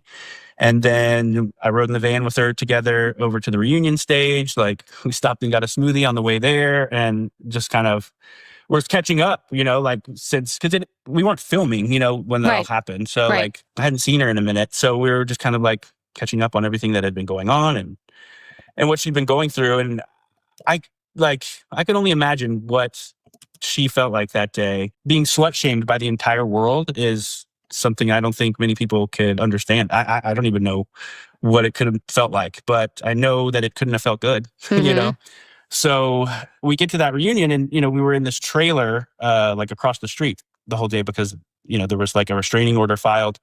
So her and Sheena couldn't be in the same building. So Raquel was in a trailer watching most of the reunion until it was her turn to come on stage.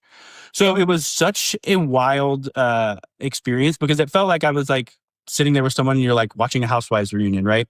And you're seeing, Phaedra like annihilate Kenya, with some read, right? And then it's like it's like watching that and you're like, all right, now it's your turn. You're going to go in there and get read by them. Or, it was a wild experience to watch a reunion with the person who everyone is talking about and just destroying. And what did you feel like? What was she walking into? We sat there for hours watching, and look, I love a lot of those girls on that show. I think they're great, and I care for them a lot. Everybody was really upset that day, and at that time, it was a moment of pause, Yeah. So I'm sitting there with her for hours watching everyone trash her, and then it's like, well, all right, let's walk on over. You ready? It felt like I was walking her into a firing squad, like we were walking the Green Mile to her execution. And then sitting there and just like watching her get just destroyed for making a mistake. I mean, look, they made a mistake, which I think is the most human thing we can do. We all make mistakes. So I think it just like the sensationalism of it all just kind of folded in on itself, and like everyone got so amped up by it, and the cast got amped up by it. And then the more attention the show got, it was just like, it was at a level like 100, And so you get her in there, and I mean, I'm sorry, but to be called subhuman and to be told that you should be fucked by a cheese grater, like on national television, I know. I think is pretty unacceptable and disgusting.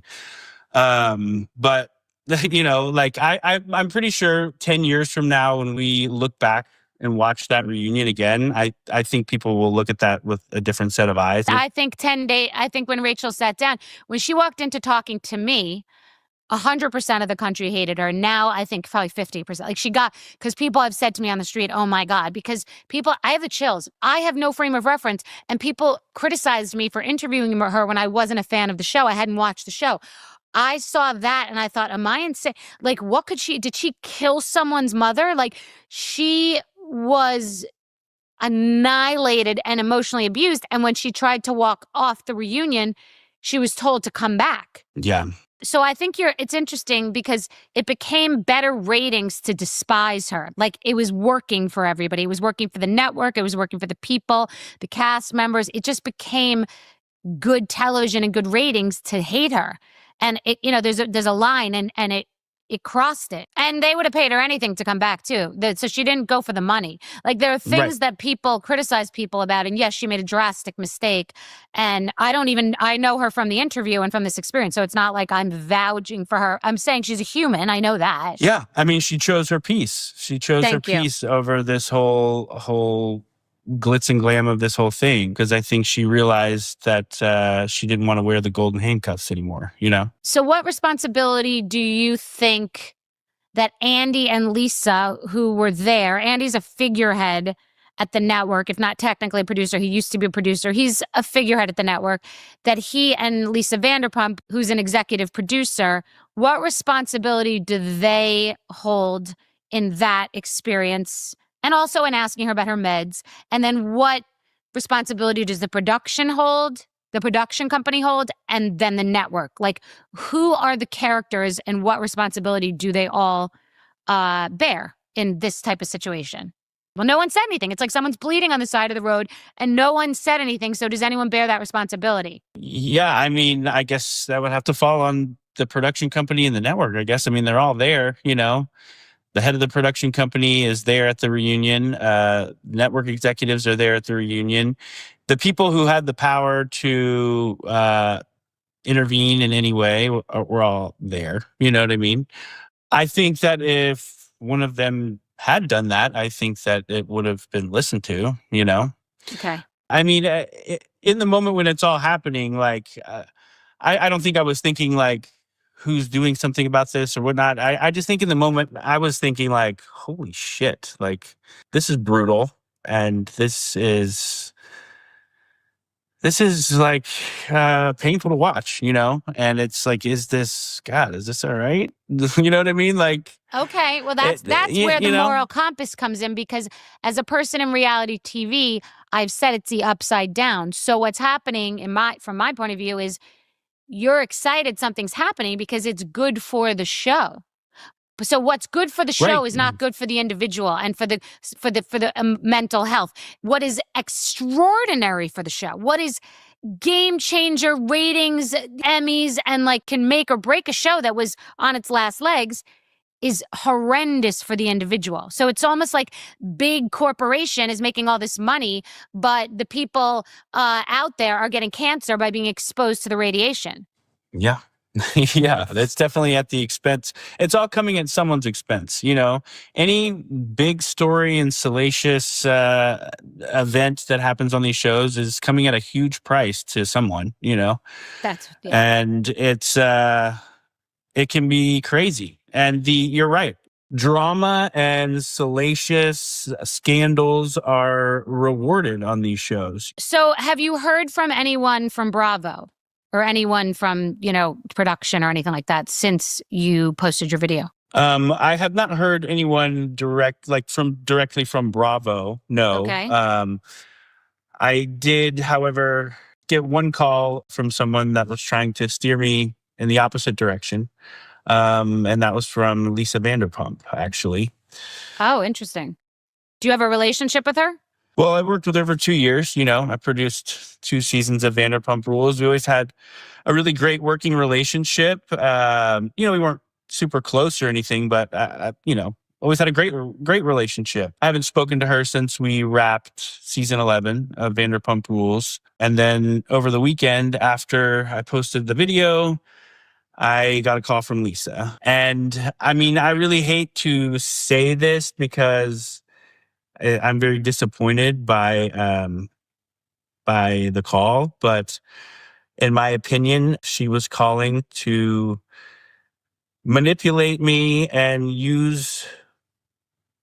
in my opinion, she was calling to extract information from me to see what I was going to do next, to get me to name specific names and to discourage me from speaking out on this. Unfortunately, I think she was trying to exploit my good relationship with her and take advantage of our good working relationship to get information from me on behalf of someone at either the production company or the network. I know she's very close with people at the top of the production company and the people at the top of the network. What's bad for Bravo's business is bad for Lisa Vanderpump's business. And look, I'm a reality TV producer. I know how to extract information from someone, and I know when someone's doing that to me. Fascinating. That's so fascinating. I would never have thought of that on my own. Wow, that's so fascinating. Well, yeah, I did 2 seasons of that show with Lisa. Would talk to her a lot of times before a scene where we were going to talk to one of the cast members.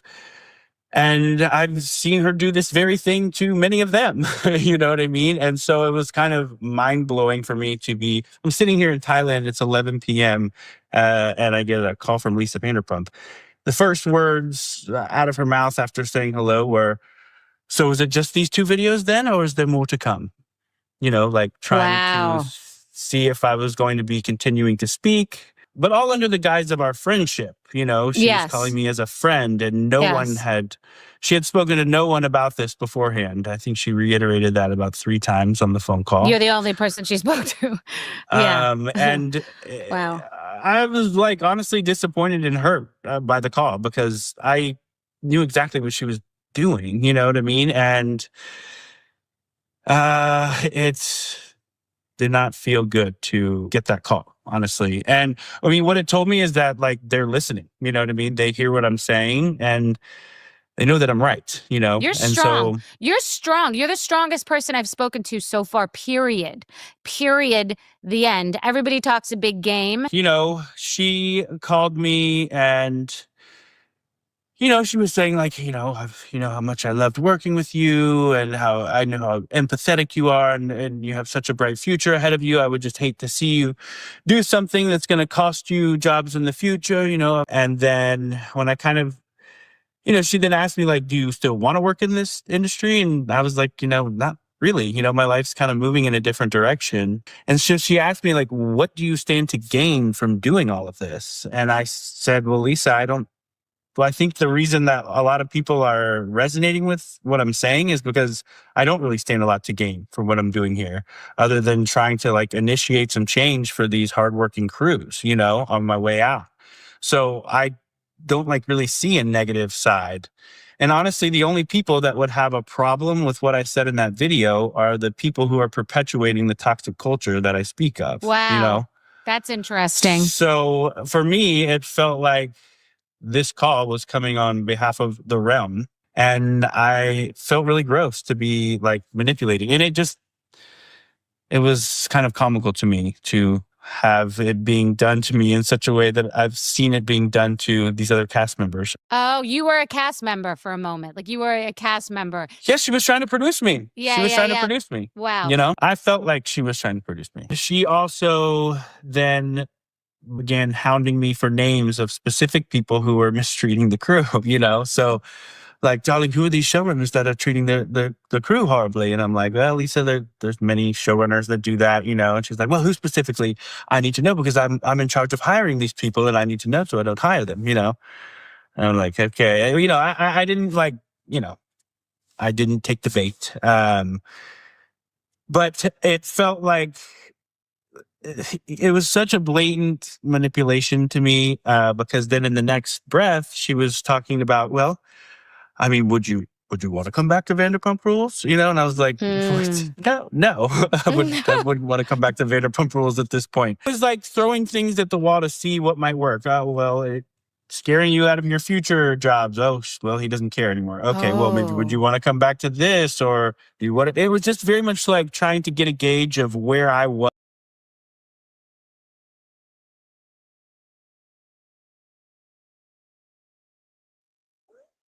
Hello? Can you guys hear me? I'm still here. I think I'm still here. Uh-oh. Uh-oh. Can I get a 1 in the chat if you guys can hear me? S'il vous plaît. This is really intriguing stuff. What the heck? Patrick, he's breaking the fourth wall on his way out of the building, y'all. On his way out. 111, right on, Palaver. Right on, Allie from Miami. Krista Marie? We can't hear Why you. now? I think it's important for me to speak about this now because I have the opportunity to. You know, I'm no longer at the mercy of these networks or the production company. They have nothing that I want any longer.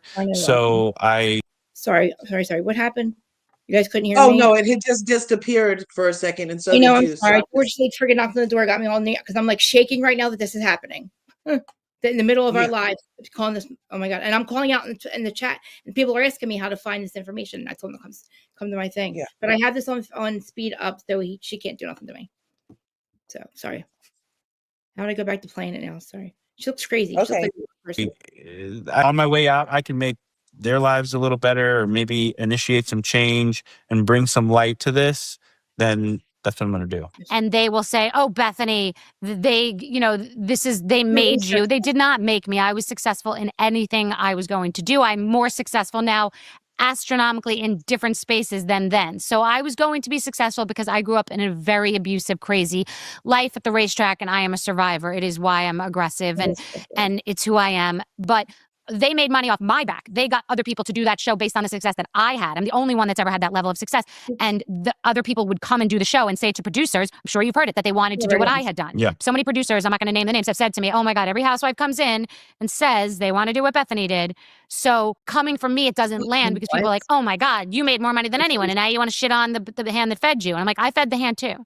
Yeah.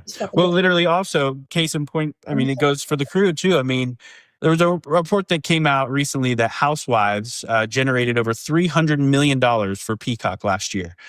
All while the rate of pay for producers and crew members has gone unchanged for like the past decade. You know, There's been no increase in the rates of each position in so many years, while the network and Peacock is raking in millions and millions and millions of dollars. How about putting some of that money in the cameraman's pockets, who is literally carrying the show on his back, or putting those in the pockets of the producers who are working day and night to bring these stories to life? Maybe compensate them for some of the work they're doing, and maybe start treating them better. Well, here's who has reached out to you, which is interesting because, like I said, I started this by saying it's remarkable that people who are currently on the show would say something to you. So there's a shift. These are the people that commented publicly. Crystal Kung Minkoff, you were a shining light during very challenging experiences for me. Miss seeing you on a daily. Heart. The real Candace, my darling Gaga, you shine for all of us in a world that is sometimes dark, twisty, and convoluted. You are a light. You are brave. I love you so much. And then she said, reality TV cast and crew need a union. Full stop. Thank you for saying the quiet part out loud. Vanderpump Rules, co-executive producer. Love you and loved working with you. Unbelievable. Sharice Jackson Jordan, Potomac, happiness over everything. You're such an amazing person. person and by far one of the realest producers in the industry. Wishing you the very best. Robin Dixon, Potomac. I love you, Patrick. Jason Augustine, who's an audio mixer on Winter House, said, absolutely loved working with you. Thank you for saying all this. I wish you the very best in your endeavors. The whole industry needs to be unionized. Lauren Fluker, segment producer, 2 seasons, Real Housewives of Atlanta. Also Beverly Hills. My mentor, I'm going to cry. My mentor, my friend, I love you. And as always, I appreciate your transparency. I so hate that it came to this because your passion for any project or show you take on is truly aspirational. I've become a better producer and person under your tutelage and with your advocacy. We see you. Thanks for sharing. I love you. And then last, DP and head of camera department, Vanderpump Rules. Patrick, I consider you one of the best producers I've ever known, but more importantly, I consider you a friend. So while we may be losing one of the best producers out there, I'm just glad you found that work-life balance so many of us in the reality TV industry are constantly chasing. Love you, brother. Those people will have been reprimanded by now, and I give them a shout out too, because it's courageous even to like and comment on your video, which they did, which speaks to you and why we're talking and why so many people have reached out to me. But I wanted to talk to you because I felt that you had the best intentions with no agenda. Well, thank you, Bethany. I do appreciate that very much. And I appreciate you inviting me on to talk about this and to continue this conversation about this mistreatment that's clearly been going on for many years now. Like you said, you started doing this like 2 years ago. And I'm glad to see that people are starting to talk about it again and that it's starting to come back up. Were you nervous about talking to me about it? I'm flattered and grateful that you chose to talk to me here about it. Because I don't really talk about this stuff that much, often. No, I wasn't nervous to talk to you at all. I mean, you've been in it, you know what I mean? So you get it. So you know what I'm talking about. You've seen it. So, Listen, you should be very proud of yourself. You should feel strong. You should feel honored that you're speaking up, that you're living in your truth, that you're doing what you want to do. It's very hard to speak up. These are very powerful entities that are layered and tentacles, and they will, this is extremely courageous. I have to say this to you. This is extremely courageous. Like I said, I recognize that even the people commenting, they're not in my financial position. They don't have a nest egg. This is extremely honorable and courageous where people live paycheck to paycheck. So that I would like to say. You are a class act. You are honorable. You are honest. You are courageous. You have no agenda. You have the best intentions. People love you. You're beloved by cast, by crew. You are respected. I'm really grateful. So I thank you. Thanks, Bethany. Thanks for having me.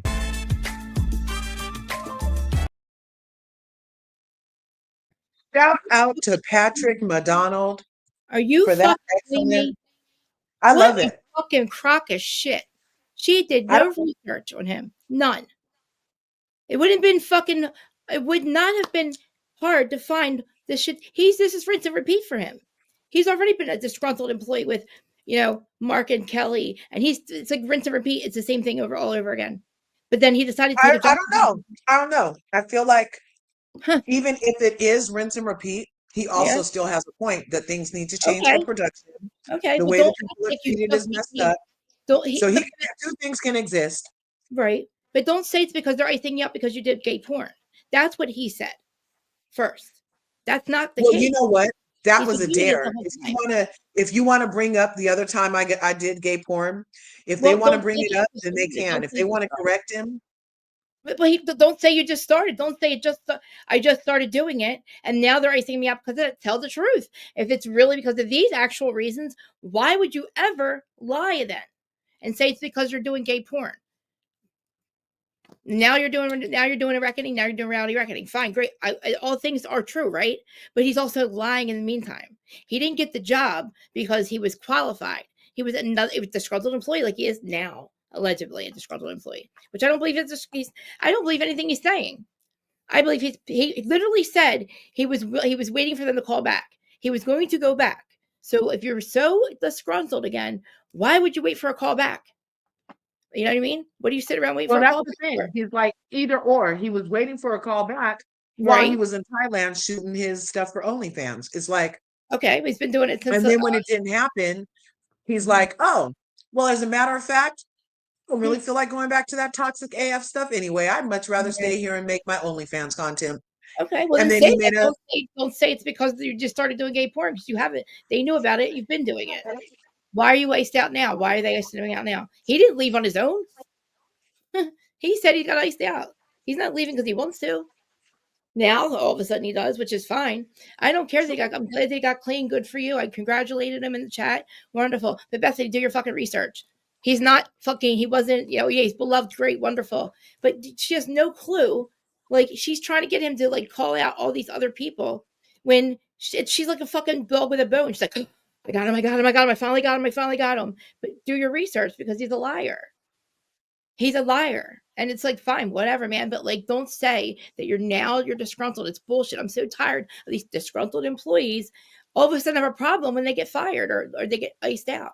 But he's forgetting to add in all of the other shit, the Brian Graydon stuff, everything else. That he's been a disgruntled employee of Kelly and Mark's, and he was. What if he just doesn't feel like talking about that right now? Well, I do. What if he's like, I don't feel. Let me just address right this second. I wish he would. I really wish he would.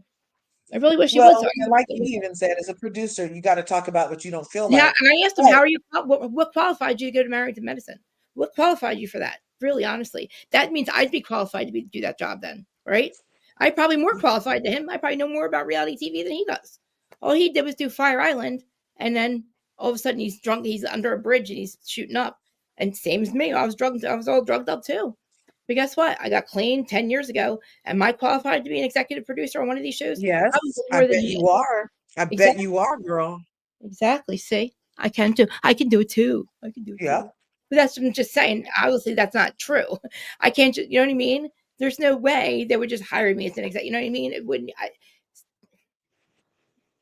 They did it with Erica, allegedly. I think. Whatever. It's the thing is like, don't go on there and say it's all these other reasons. Now it's like 3 different reasons now. First, it was like they're icing me out. Or no, wait, I'm sorry. They're icing me out because I started to do gay porn. And I decided to be honest about it. Okay, all of a sudden you just started doing it.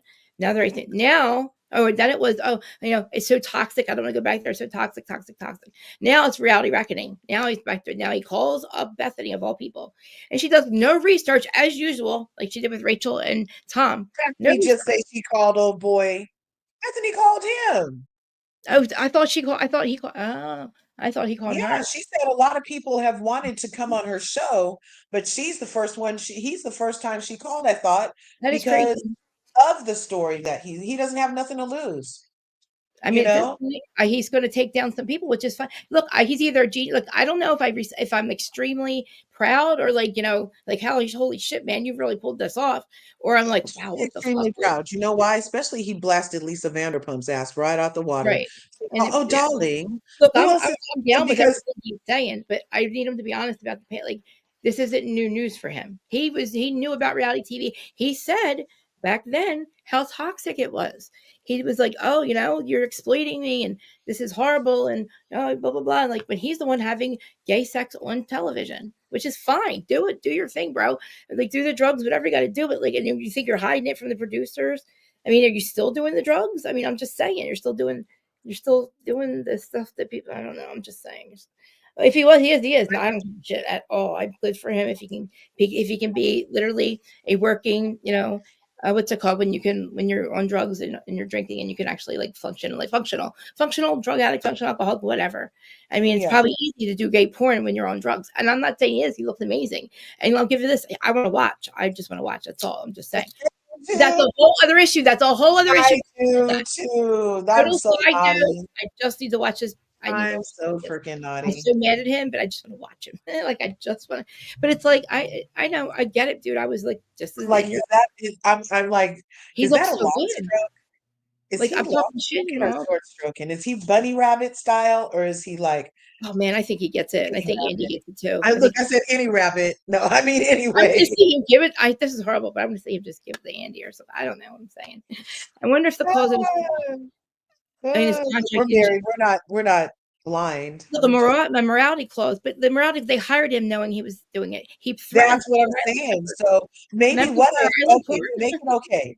I'm just trying to make it okay for old boy to live his best.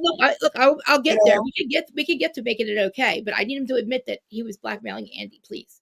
Like, I really do think Well, that. but what if that was an NDA situation? In So a what if he roundabout did? way. What if everything we said is true? What if everything Dana Oh, you have Wilkie it now, discovered yeah. is true? What if everything you're alleging is true? Right, right. Great. But what Yeah. if the I only went way he could get said producer job was to right. sign an NDA and not bringing that stuff up again? So of course, Mm. you're still Well, honoring your NDA, Mr. Patrick. And why? so on your way out, you're saying this is the first time I've ever did this stuff. Yeah, I mean, they Because don't like when it. They it's don't an like it NDA because they he keep it signed, in the show. Denise Richards, they hired, gave her a whole damn show over it. Like, Bravo yeah. hired, you know what I'm saying? It's not what you're saying it is. And that doesn't make sense, sir. Please acknowledge that it doesn't make sense what you're saying at first. It's not because because all the other people too do it too. So if we are looking at you, you're saying it's because you've done gay porn now or you're on OnlyFans makes absolutely no sense with all the other people that are like way not less qualified, or I'm sorry, you're way more qualified to do it or to be a producer at this point in time than Denise is to have her own show. You know what I'm saying? If Yeah. anything, they would want him. Like, I mean, look, honestly. But I just think the reason he had all these jobs is because Andy was still there. And now that they've asked Andy to step down, or Andy stepped down on his own, what do they need old boy for? Like, at this point, you fuck you, motherfucker. And now it's going to be like, oh shit, well, you know what? I'm a disgruntled employee again because you said fuck me, basically. Then nobody knows. He doesn't know why they didn't call him back. After all the success that he supposedly had, why would they just stop calling him again? Just like they hired him like that and they just dropped him like that. Does that make any goddamn sense? You don't do that with people that are qualified. You literally can't just fire somebody. You know what I mean? You have to have reasons. I wonder what kind of contract he was on. You know what I'm saying? To me, like, you have to be under some kind of contract to you worked there for 5 years for them. So you were working consistently, it seems like. Actually, I do have the actual dates. He really did work consistently, and he was tripping over his words because he got hired. He went right to like executive producer within 2 episodes of doing the logging of many, and that's Married to Medicine. He's put in charge of what the fuck they do on that show and how it gets produced. He's the Baskin. He's the Baskin Robbins. He's the Jeremiah Bullfrog. He's producer Patrick. And I think I've heard the word producer Patrick a couple times, and I just figured out why. I've heard producer Patrick. Haven't I? Am I crazy? I feel like I've heard that before. You know, he's the one yelling at Sandoval, and I don't know about him. Egging on Sandoval with Raquel, but you never know, man. Hey, oh my God, Coco Chanel, it is so bad. It's so deep. Basically, Bethany doesn't do her research, but that's a whole other story. I'm doing a whole story about this Patrick McDonald guy, right? Who happens to just be now alleging that he's being iced out by Bravo as an executive producer for 5 years, all kinds of producing jobs on all kinds of great shows, right? Out of the blue, he gets hired. Out of the blue, he gets dropped 5 years later, 2025. Prior to that, he was on Fire Island just as a reality TV person. Didn't know anybody in the business. No one guy got on the show. Completely blew up the show. They had to cancel it, and probably the whole network went down logo because this guy had on his own words, like I just played his own words, had developed a drug habit on that show and was engaging in gay sex and did a porn. And it said Fire Island, but he did a porn with Fire Island, got gangbanged by like 13 guys. And he called it Fire something, basically blackmailing the producers of the show or creators of the show, which is Kelly Ripa and Mark Consuelos, who are actually best friends with Andy. So he goes from Fire Island, absolutely nobody living under a bridge, shooting up, in his own words, shooting up drug addict, to all of us, and telling Kelly, I'm going to release the tape. I'm going to release this porn I did, this gay porn I just started to do, right? This is 5 years ago, right? He gets hired all of a sudden out of the blue. Andy, Kelly's best friend, Andy Cohen, he gets hired to be a reality TV producer on Married to Medicine. And he goes up, up, up ever since. And now, 5 years later, after being an amazing producer on, like, I could list like 13 different shows. Oh, I'm being iced out because I just started to do great porn. And now I'm a part of Reality Reckoning, which is like failing anyway. But I mean, all things can be true. I can want to watch him have gay sex. I can be mad at him for lying through his teeth about this. I can be mad at him for not doing our fucking research as usual. Shay B. Wait. I know, Shay. Did you see Shay? Oh my God, just know that I love you, girl. Been missing you, been thinking about you. I know, I miss so you. Good to see you in the freaking chat, darling. But no, we think about you a lot. I don't know if you're my chat or largest, but am I crazy? She's in yours. Am I crazy that Bethany did absolutely? Nothing's making sense. It makes sense. I don't know. It sounded when she first started the interview. It sounded great. I was right? like, oh, she's on what Krista's on because I thought she said something like, oh, you told a version of the truth. You didn't tell, or something she said. She started off with a little challenge about what he said and then totally devolved into praising him. Yes. And it was like, wow, it was like a dog with a bone, man. She was like, oh, what did they do? Tell me. What did they do? Did they pressure you? Oh, I know how they work. They pressured you, right? It's like he was like almost kind of tripping over it, kind of like, yeah, well, this is all the same shit he's already said. He's already done this dance already. He's done this dance before, Okay. Which Well, is what he said about Lisa Vanderpump calling him when Faith Stour, I did a whole deep dive on Faith Stour of it all. Black girl who was on Vanderpump Rules. That would have been before Patrick, I believe. Anyway, she has a lawsuit currently that I haven't heard has moved forward or been closed out against Bravo, NBC, Truly, Pop, whatever the people are for the production, and Jane Doe's 1 through 50. Yep. Okay. Jane Doe's 1 through 50 with general descriptions of said Jane and John Doe's, right? And known aliases of some of them. Some are just descriptions. So her calling Patrick and trying to see who gonna be named in the thing, who gonna be named as a Jane and John Doe.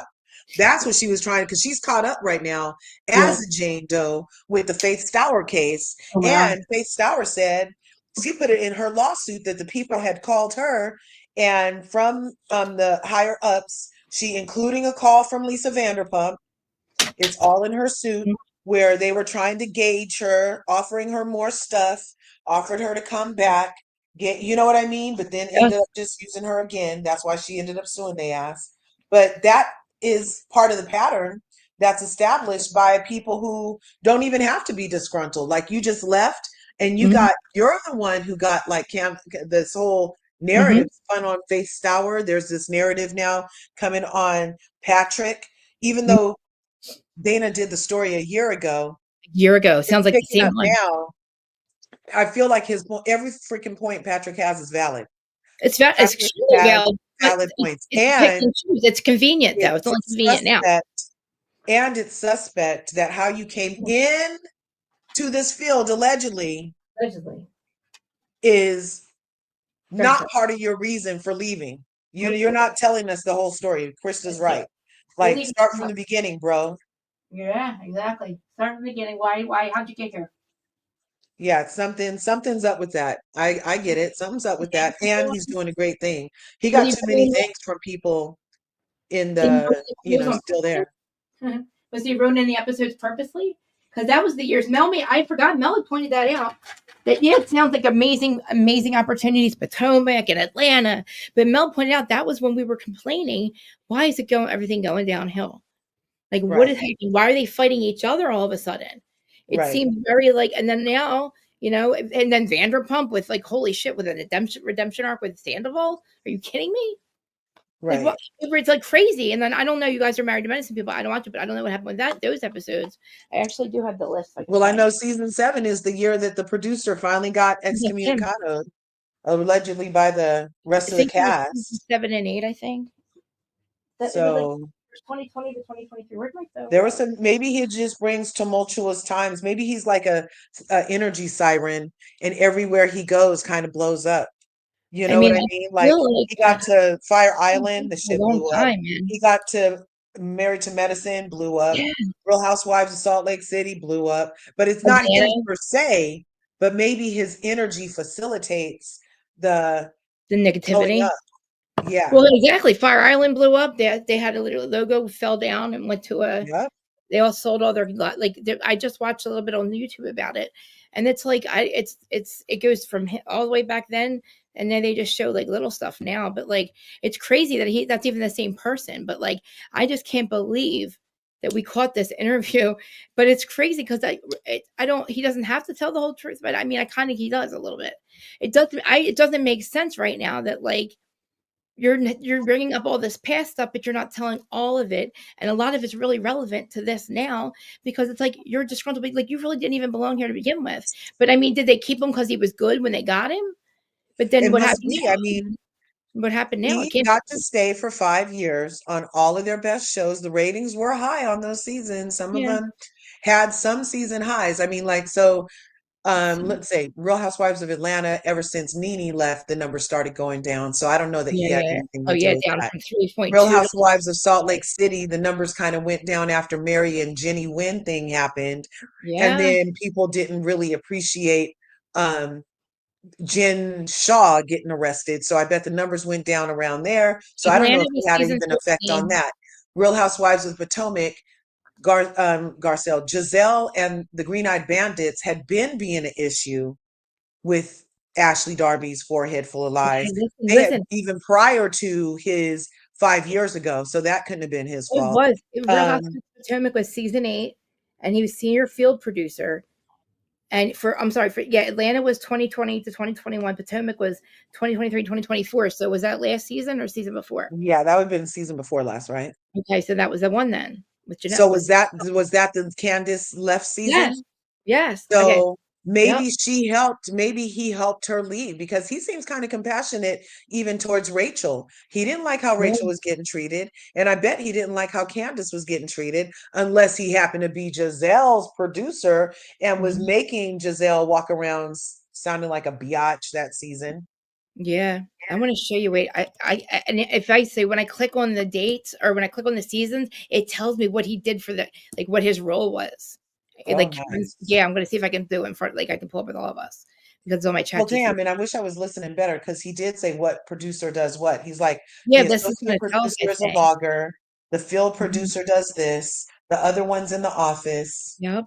Oh my God, where's this thing at? Wait, I just got on here. Okay, today.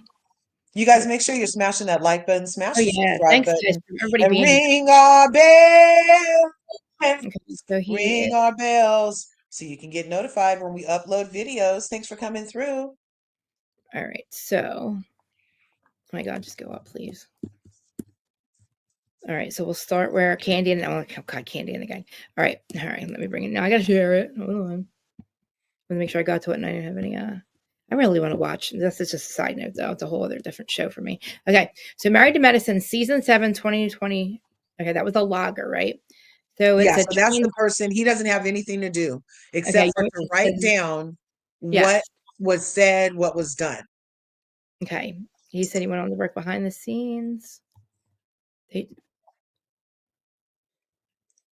McDonald here it's not pulling it all up. I never fractured gig economy claims. Along the time, the producer Patrick McDonald claims his OnlyFans got him fired on Wednesday. Okay, we already saw this. I guess it's not going to tell us all of that right there. Sorry. Back to that. Okay, then field producer, season 13 of Housewives of Atlanta. Okay, which is like okay, so that was the season right after Nene closed her computer. So Nene was gone. So as soon as Nene left, the numbers started declining. That was the season that Candy and Ken were initially flailing and competing for HBIC, and they both just ended up being co-HBICs. And the season was kind of awkward because Nene wasn't there, and they were doing, I don't know. Do you guys think that Patrick did that, or was that a Nene driven thing? I think it might have been Nene. Well, in unison with Potomac, right? He's doing season 13 of 2023, where field senior, sorry, I can't talk, supervising producer on Beverly Hills. So which that was last season, not the one just aired. That was last. So that was, man, that was with Kyle. And see, he's talking So a that lot. was the beginning of Kyle and Morgan. Yes. Was that the beginning of Kyle and Morgan? It was like she did the last 3 seasons been about her and that would be not the one that just aired, the one prior. So yeah, in the middle of, before we weren't allowed to speak about her. And he's everybody's secret going behind her back, talking about her, and the face of the show, the face of the network, I'm sorry, which we know is Ann. And then he's on I'm sorry, then he goes to Orange County at the same time, season 17, 2023, supervising producer. He's producing a lot of shows at this thing. Was season 17 Noella? Was season 17 Noella? I thought this told us everything about it. No, that just keeps on talking about the most recent article about Patrick. Maybe, hold on, maybe if Come on, Palaver. Reset the goal and let you know. Okay, I'm gonna do it. I'm gonna reset it right now. I God's can't believe grace. that interview came on. I can't believe he has no idea. I wonder I don't know if I tagged him. I don't think I did. All right, so season 17. Start another Season goal. 17, Real Housewives of Orange County, season 17. Let's see who was on. I'm just gonna pull it up on YouTube and see what comes up. Season 17. 8 months ago. So season 17 is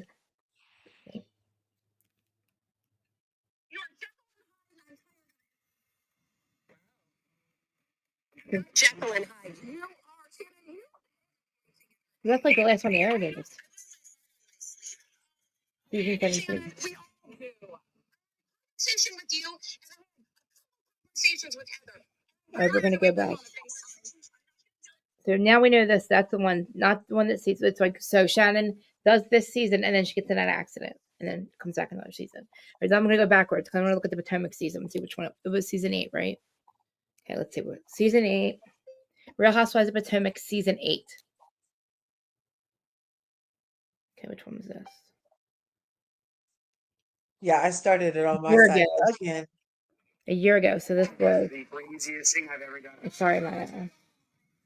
So what happened in Orange County in 2023? That was the one we just Yeah, did. was that Noella? Did Noella No, just leave? That's the one I just played. The one with Shannon. Sorry, I'm sorry, I had to freaking look. This is the Potomac So one. that wasn't the year that Shannon was drunk. The year before. Things in our lives, and we're gonna embrace that, okay? And we're This gonna is the keep Potomac becoming one. weird, A okay? year ago. 1 year ago, Bravo. Dancing? No. Giselle, that guy. And get over here, right? I'd like to introduce you to Demi and Diamond. Demi and Diamond. Swallows. This is the introduction. New Potomac. In 2023. There we go. Thank you.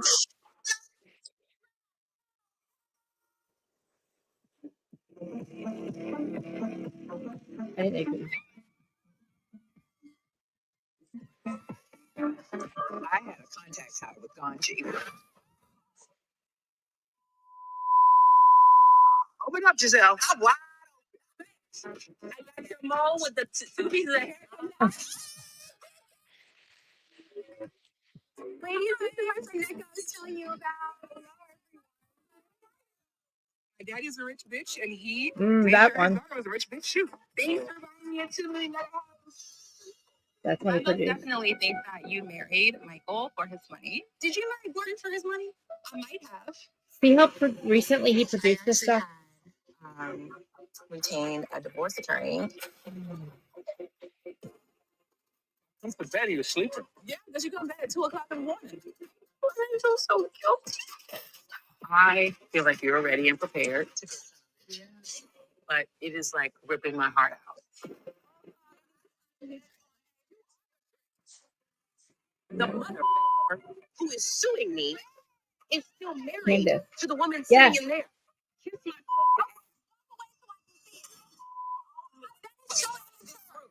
While I was in the nail salon, while I was in the laundromat, while I was at the hotel. That's a fun moment. You always got something to say. Are you playing like summaries or scenes from that season?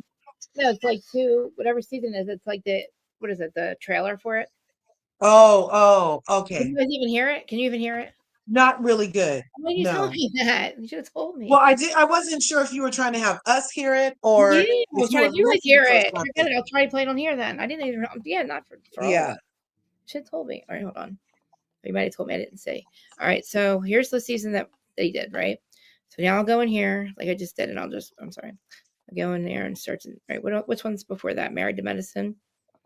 Which one is Married to Medicine? What season is it? Yeah, I don't know why it kind of sounded like in a tunnel like before. Wait, hold on. Let me turn myself up. Oh, I don't know. Oh shit, that was a lot of stuff he just did. Hold on. That just went all the way up. Hold on. This is the last thing we did.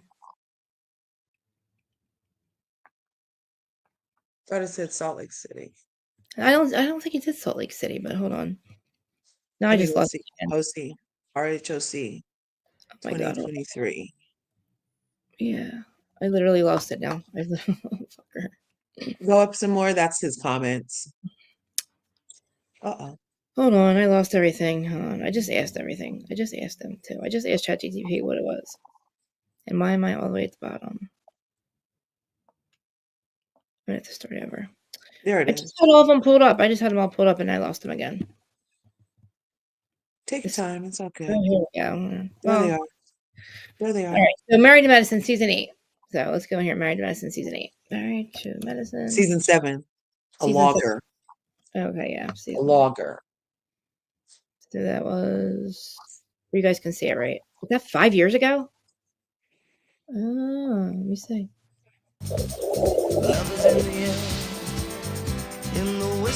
I refuse to pay the premium.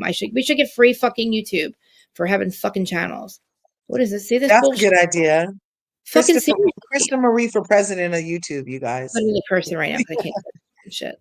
Can you put us over this so we don't get copyrighted? Slander my name. This don't make no sense though. I'm saying I'm so sick of this shit. Here, right? I don't know what y'all talking about. Yes. All that Clyde and Mariah do is throw rumors and accusations back and forth between each other. I have no interest in any of them. So stop asking us about it and stop asking us to defend you. Why you in it? I ain't doing nothing. You telling me my shit. Yes, it did. She brought me in it. So it's I didn't bring you in it. They talk about why she brought me in it. No, girl, get the fuck out my face. Get the fuck out my face. That. When she talking to Quiet, it ain't got nothing to do with you. Nobody said, hey, Heavenly, what'd you think? Yes, no, she brought me in it. She brought me in it. You brought yourself in. They might not want you. Jesus, Lord. You lie and get on. Your mama. That's what you are. Oh, God. Well, your mama. Yeah, my mama get on and whoop your mother ass. All motherfucking day. I Oh actually my wouldn't mind if Heavenly God. said your mama to my mama. But she would drag your bitch ass off this bus. Matter of fact, my mama's old high school called Murder Right. I'm serious. It was Murray Wright, but the nickname is Murder Right. I'm trying to tell you. Okay. I can watch the show. You guys have to fill me in right now. They damn liars. Oh, I think you a damn liar. It's okay. Well, he's I know I'm a bad feeling for you, but every man don't cheat. That's formation of character. Yours walk on water. He damn sure better than yours. It's all right. You know what? You don't want to compare. I'm saying it ain't got nothing to do with me. You brought me in. I said nothing to you. I did not bring you up. Yes, you did. Yes, you did. Yes, you did. That's a bold-faced lie. I did not bring you up. Yes, you did. You did. I did not. Oh, God, I mean, what we're reviving right now was not what I came here for. Damn it, you, Jackie. I can't find the key. Oh, Lord, now It's really long. Do you want me to share the entire thing? It's like 7 minutes long, but do you recognize the episode and all? You want to keep playing it? I can keep playing it. You there? Oh, wait, did I mute myself? No. Do you want me to keep playing it? Because it's like 7 minutes long, but I want you guys that episode seems crazy. And it's like really long, but I want you guys to tell me about it because holy crap. You don't have to play it. It sounds like chaos. I remember. You remember? I keep playing it. Play a trailer from one of his other seasons and see if it's similarly chaotic. Yeah. Okay. Good idea. All right. So we have that. So then we'll have Atlanta at the same time, 2020 into 2021. So let's go. Real Housewives of Atlanta, season 13. I guarantee it was. I think we just did it. Real Housewives. Oh no, I did Potomac. Real Housewives of Atlanta. What was it again? Sorry, 13, right? Season, was it 13? I'm so high. Oh, sorry. Yeah, season 13. And that would be, wow. Let me find a trailer. Is there a trailer for it? Here we go. Still to come. It's like mid-season. Fucking ads. Oh, I gotta share it. That'd be nice. Hold on. Why the ads? Danny. So Danny Gossip Girl said she heard that he was bad news for years, confused why everyone is season of The Real taking House his word for Bible, although there is probably truth. Ooh. So are you from the sphere, or do you know the producers behind the scenes? And do you think that he is one of the purveyors of chaos on sets when he is a producer? That's a good question. Well, the question is, how did he become a producer to begin with all these shows? Like, with no Swabs of Atlanta. Enter at your own risk. Let's see if this is still to come mid-season. See if it's chaotic. Oops. Sorry.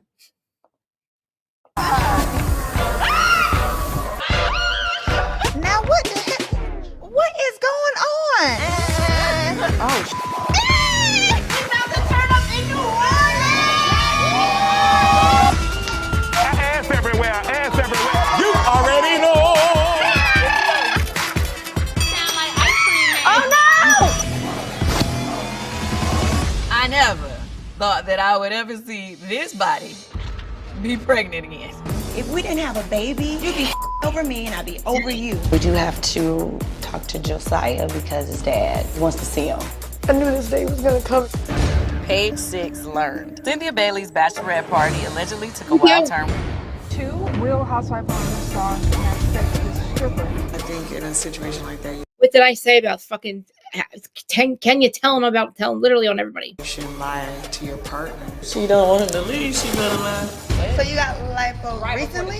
If I got lipo, I would share. Send me flowers and come go with me, okay? You haven't even let me talk. Check. We got it. We're gonna be separated together tonight.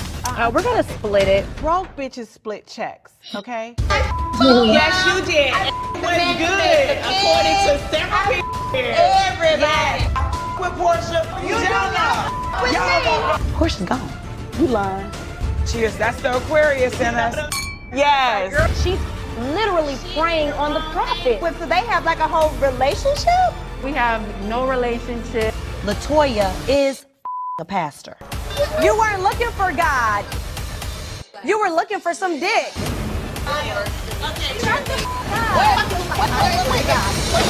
Bitch. And they're acting like this shit was never bad before. Oh my god. That sounded equally chaotic. Very fucking chaotic. Wow. Okay, so go to the, we're on to something. Go to the next one. All right, then If we're that on. trailer is again That's equally Potomac. chaotic. Okay, we saw. He very well could be a purveyor of chaos, you guys. Okay, With some truth. It's like 2 lies and a truth, or 2 truths and a lie. Or yeah. whatever. He comes to free the people. So we know the Potomac one was when Candace. You know what? We'll play it again anyway, just in case. Let's play it anyway. Because it was, I think it was the last one Candace was on. What was it again? God damn it, I'm so. Remind me what it is. What is it? Season 8.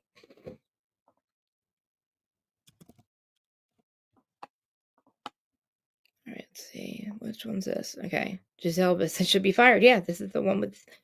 Yep. Mia calls Thornton. Yeah, let's see. The reunion, or what should we play? 8 moments. Okay. I feel like the two of them are like Beavis and Butthead. It's why the looks? What's going on? You guys hear it? I think you guys probably hear it. Yeah. Since Mia is here. What I do? Huh? Yes, I can hear. How do I have a problem with you when I don't know you?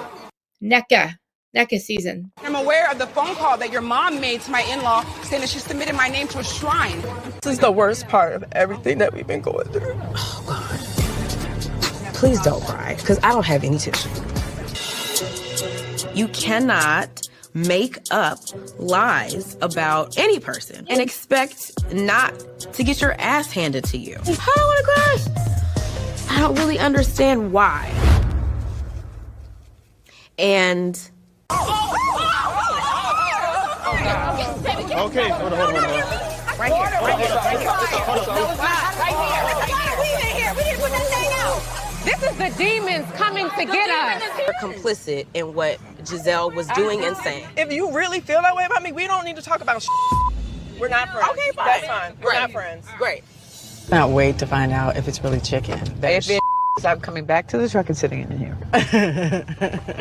Y'all know I don't do the dirty birds. The chickens. Karen looked really good this season. Here, I'll see if you guys can see it for a second. I don't want to get in trouble. Karen looks good this season. Right? Juan no longer had the messages with her. Like, he cleans his phone out like crazy. Like, he deletes everything, okay? So he did not have the messages with her. Oh, girl. If he can't get Robin her to fucking tell the truth, you know what I mean? Let's see. That's the NECA season, right? And then at the same time, just about 2023, all 2023, basically. So then we go to the Orange County season 17, right? Let's see. That was chaotic too. Real Housewives of it. I mean, he had no fucking reason to be her anyway. Real Housewives of Orange County, right? What was it again? Damn it. 17. How can I forget it that quick? Isn't that crazy? So, okay. And just on GP, I want everybody to, like, I'm totally a believer that you can totally have to be anything you want. Oh, sure. You can, if you never was a producer before and you decide that you have a dream that you want to go be a producer, Yeah, you sure. should not be limited to the constraints of normality to reach a position. Right. So for that part, I'd love to it's be like, you know what I mean? Like, so I don't want us to like sound like we're saying, oh, nobody can be, you know, No, I mean, but in you're his being particular life. case, You could be anything you want in life. Go ahead, you know? right. I think In his particular case, it seems like his start was questionable. Now, after his start, we do have to say that after he got his foot in the door, now he has experience. He has the right to be there. So after he was a looper, he had the right to be there. But how he got his foot in the door sounded questionable. But we can all get our foot in the door in crazy ways, you know? Mm-hmm. Right. I mean, don't sit there. I just feel like, don't lie. Don't act like you haven't already blackmailed people that are as closely associated to this network. Don't act like you haven't been a disgruntled reality star employee, a reality star actually.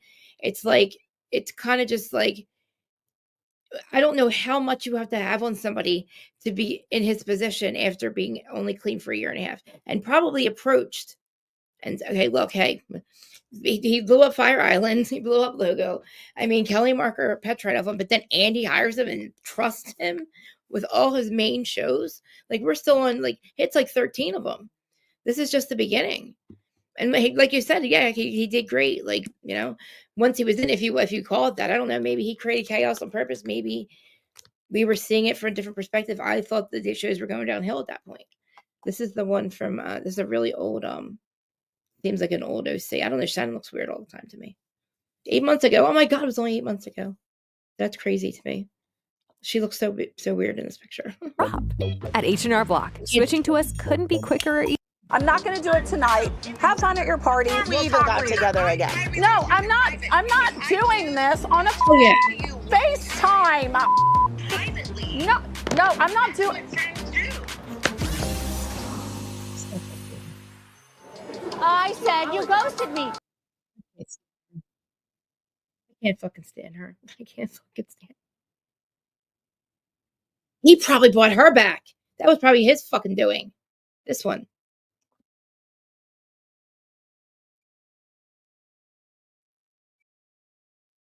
Little side note, there's no windows open in my house. There's nobody in my house, and I just got the smell of perfume. Isn't that weird? That is so. Is it a familiar perfume? It is. It is. It's killing me not to figure out what kind it is. It'll come. Hi, pretty smelling spirit. Yeah, if you see any orbs, let me know.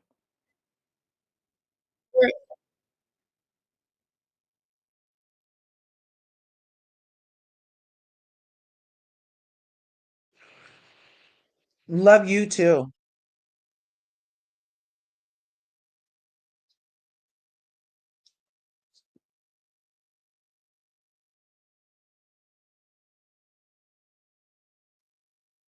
Yeah, so Danny, we've been in here for 3 hours. The first part of it was Krista played the tape from Dana Wilkie about the behind the scenes story is that Patrick was on Fire Island with Kelly Ripa and Mark Consuelos, and Andy used to love Fire Island.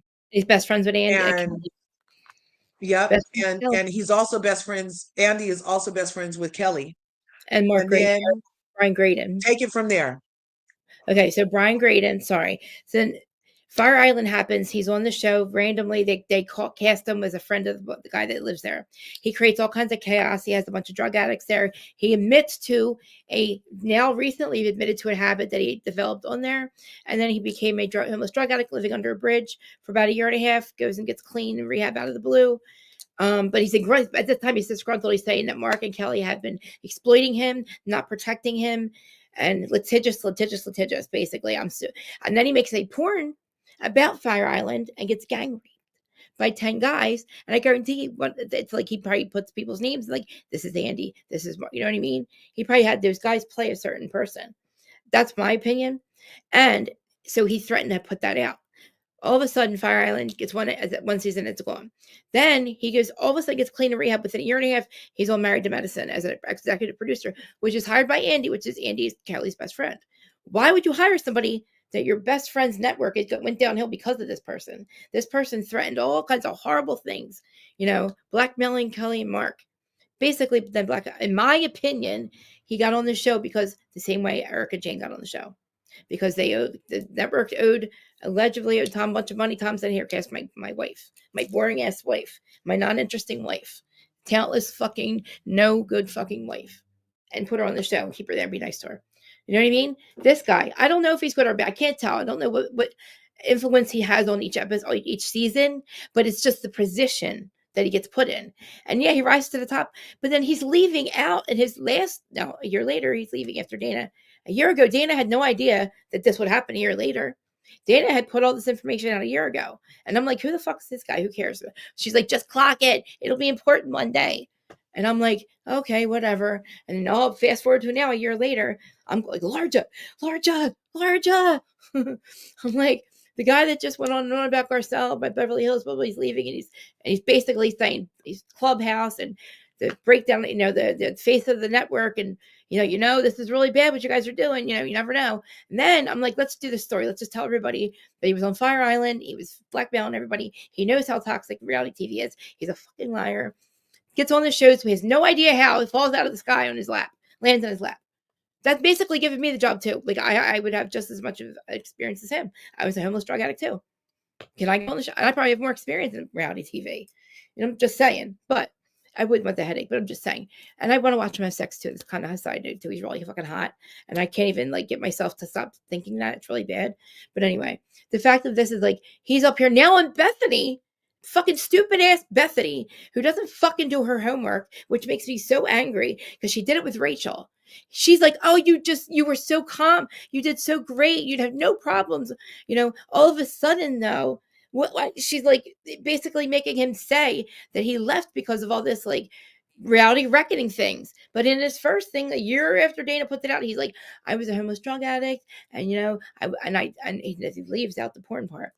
But he's like, I got clean, and then this landed in my lap, and then I realized how toxic it was here. But then I started doing gay porn, and then they iced me out.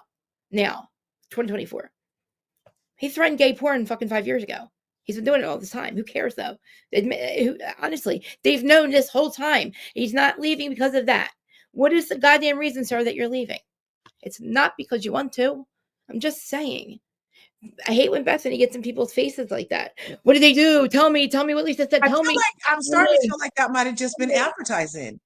No, I don't think he thinks that's really the reason. Maybe it was literally just advertising, because isn't his name I'm super heartthrob? Oh my God. His name, his porn name is great. He talks at the end of his video. He's like Thick a Lot. His name is Sir Thick a Lot or something like that. I don't know. Let me watch it. Oh my God. Oh my God. Oh my God. Yeah, in that video that he has on Instagram, in the second one, right at the very end, he says, if you guys want to check me out, my handle is, and it's Mr. Thickums or something like that. It's hilarious. I gotta see. Oh my God, my fucking we didn't let it play all the way. I didn't even see it. God, that 3 hours I saw it. God, where's the morning? Yeah, it's at the end of the second one on his Instagram. Oh, okay, right there. There you go, sir. Watching me, probably not, but I was in that chat and they were like, Krista knows everything. I don't even know how they know who I was. My name was on there. They're like, how do you know this stuff? I said, literally tell this bitch to do her motherfucking homework. I was like, Bethany sucks. I was like, you suck, Bethany. Answer me right now. I know you're here. I'm like, you guys are definitely on. Like, you know they're in that chat. Like, why wouldn't he be in that chat? It's the first time he's done an interview since he left. What am I doing again? I'm so hot right now. Okay, so you were going to go to his Patrick McDonald's Instagram. Okay, good. Here we are. And look at the second video. Oh my God. Look at his second video. That motherfucker. From the day he. I can't even get there. I can't even get that far yet. Oh my God. Oh, look how crazy she looks. Look how crazy she looks. Oh my God. Look how crazy she looks. Patrick. Okay, the second video, the one right next to the green trunks. Yeah, that one. And then I don't know. See, on your phone, you know how you can fast forward it, but here we'd have to listen to the whole thing again. Oh God, no, I don't want to do that. I want to just see something. I mean, Sir Fuck a Lot. I mean, what is it again? It's some Sir Thickums or something like that. Please let me find it. All right. Look, I'm looking for it. Am I allowed to play it? Am I allowed to play this at all? Can I play it or no? Look at that. Yeah, you can play it. He's naked. Can I play this for you? Well, I mean, he's not going to go full frontal on freaking Instagram. He'll take his page down. Why not? Why not? Oh, what do we got here? He's showing us how he makes content. No. This is him on location making content in Thailand. No shit. Is that his husband or something? Patrick Summers. That was the guy who allegedly did the bot farm for Lisa Rinna against Jack. Oh, look at this guy. Yeah, that was that Patrick. But this guy, let me see. He's hot. Oh, look how crazy she is. So on here, I can fast forward it. Watch. Wait, he was there 2 days ago? Was he? Wait, he was there 2 days ago? Wait, let's see. Exodus. Go So here. many wonderful, hardworking people in the show. Many of the producers, cast, crew. Come on, speed up. Superstar boyfriend to the Emmys as my date, where I was a nominee. I think I can live with that. And I think I can live with spending a month in Thailand celebrating his 40th birthday, which is what we're doing right now. So. Okay, wait. It was at about 8 minutes. In the tropical heat without a break. That makes it fun. Well, one of the things that I loved about my time at Bravo was no longer a place for me because it wasn't conducive to a happy life. I'm no longer living to work. I guess the big lesson here for me is to never pour all of yourself into a company or an organization that will cast you aside in a heartbeat. We're here for like 2 seconds. Live your life for you and you alone. So if the content I'm making now sounds like something you might be interested in checking out, my username across all platforms is @Trick1. Trick1. Bravo producer was his name across all platforms is Trick1. Thick One. Thick Trick One. Thick Trick One. Oh my God. Isn't that too much? That is amazing. Thick Trick One, you guys. I'm changing our edit thing. I'm just editing our. He is such a cutie pie. He's really cute. I mean, look, I said he's either a genius or like he must have did something right for them to keep him. It's hard. He's been through a lot. He's on the come up. I mean, hey, look, but like, I mean, I'm just saying the truth is the truth. Like, you didn't just start doing porn. They've known about it the whole time. It's not because you were iced out because of that. Something happened. Either they don't need you anymore or something is a reason. There's a reason he's so great. Why'd he leave? Like, I don't get it. It's not because he wants to. I truly don't believe that. Just saw that video you just showed of on the boat. That's a good reason to leave. Right. But I mean, he's listening to housewives bicker for 8 hours about nothing. He loved it. And he wants to go back. And that's fine. I would too. Look, I'd be just as mad as him. I'd probably be just as fucked up as him. I'd be lying too. I don't care.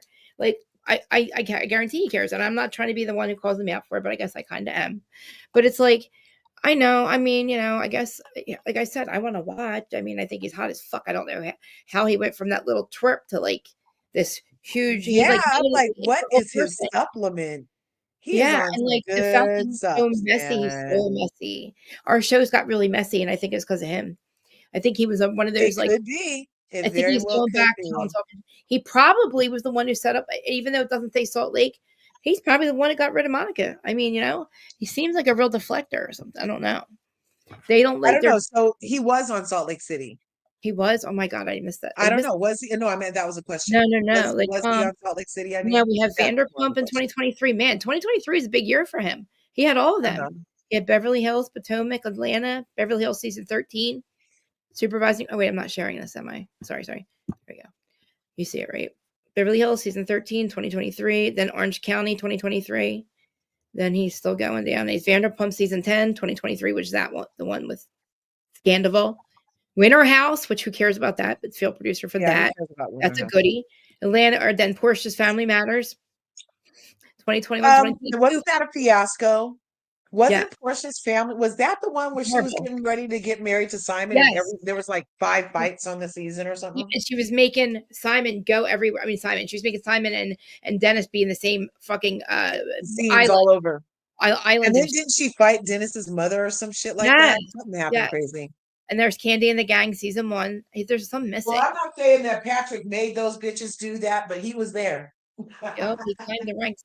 He climbed the ranks in 2023 pretty fast. I mean, to be married to medicine producer. I mean, that's crazy. Okay, let's see what sources we got here. I just, hey, look, the NECA season that didn't work out. A lot of them didn't really work out. But Shannon, I don't know. So he didn't do anything So he didn't do anything after those seasons. So I feel like the ones that got better last year is because he's gone. He wasn't doing the other season of any more of Orange County. It says he fucked up fucking Vanderpump. I believe that wholeheartedly, that he thought that an redemption arc for Tom was a good idea, which completely tanked the show. Right. And then the whole shit with Ariana, and then you have fucking Bullfrog. Talk to him. Talk to that fake motherfucker. Talk to that fake motherfucker. No. Because again, Tom was not sorry. Tom's still not sorry. Tom's still fucking up.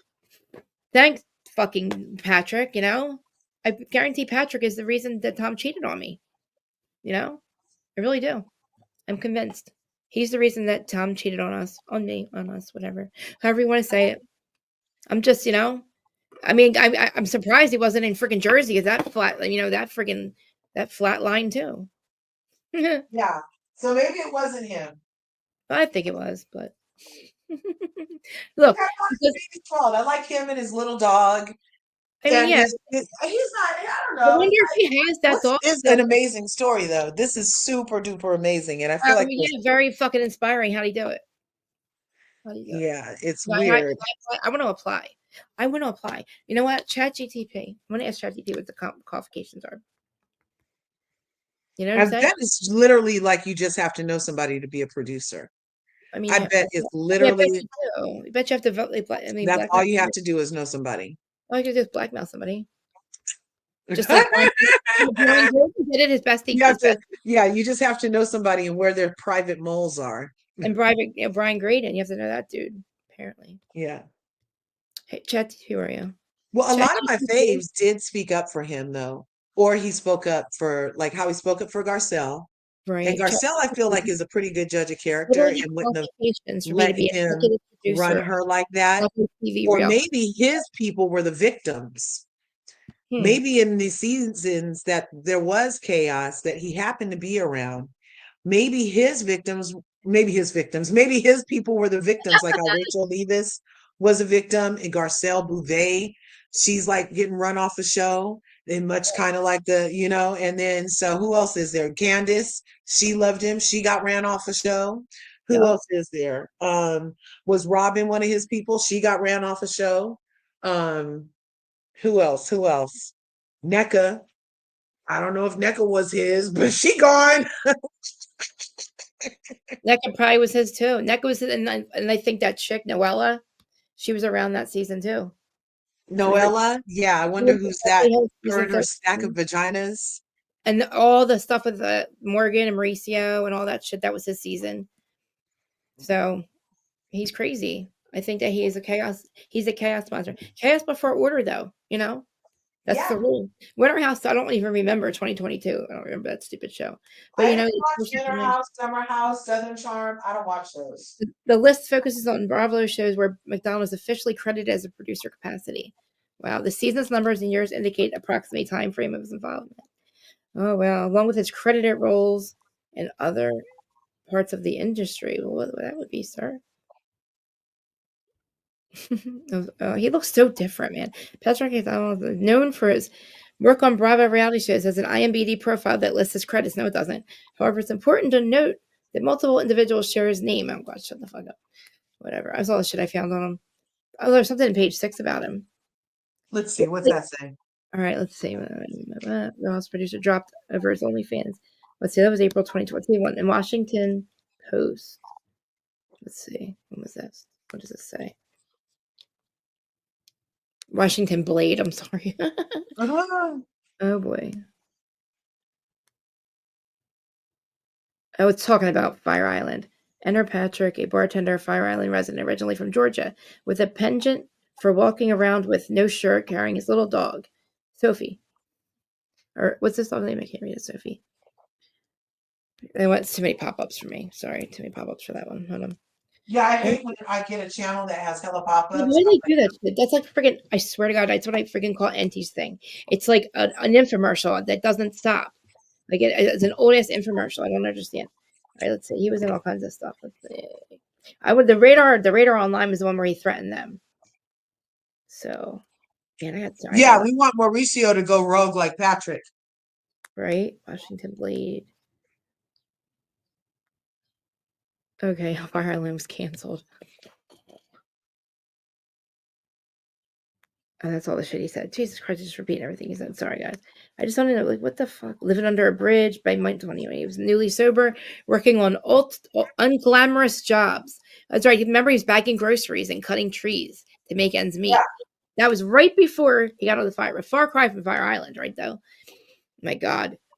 In development in 2019, no one saw this coming. Oh, my God. After roughly a year and a half of sobriety, McDonald got an offer to work on the Bravo reality show. He admits to being beyond grateful for that job because honestly, he thought he'd never work in TV again, he says. The most entry-level position, he tries to say, was a logger. After married to medicine, essentially he was hired to watch hours of footage and type up whatever people said. Hardly glamorous, but it was a foot back in the door. How exactly Patrick leaped from rehab to gig at Bravo remains a mystery. More on that later. That's me.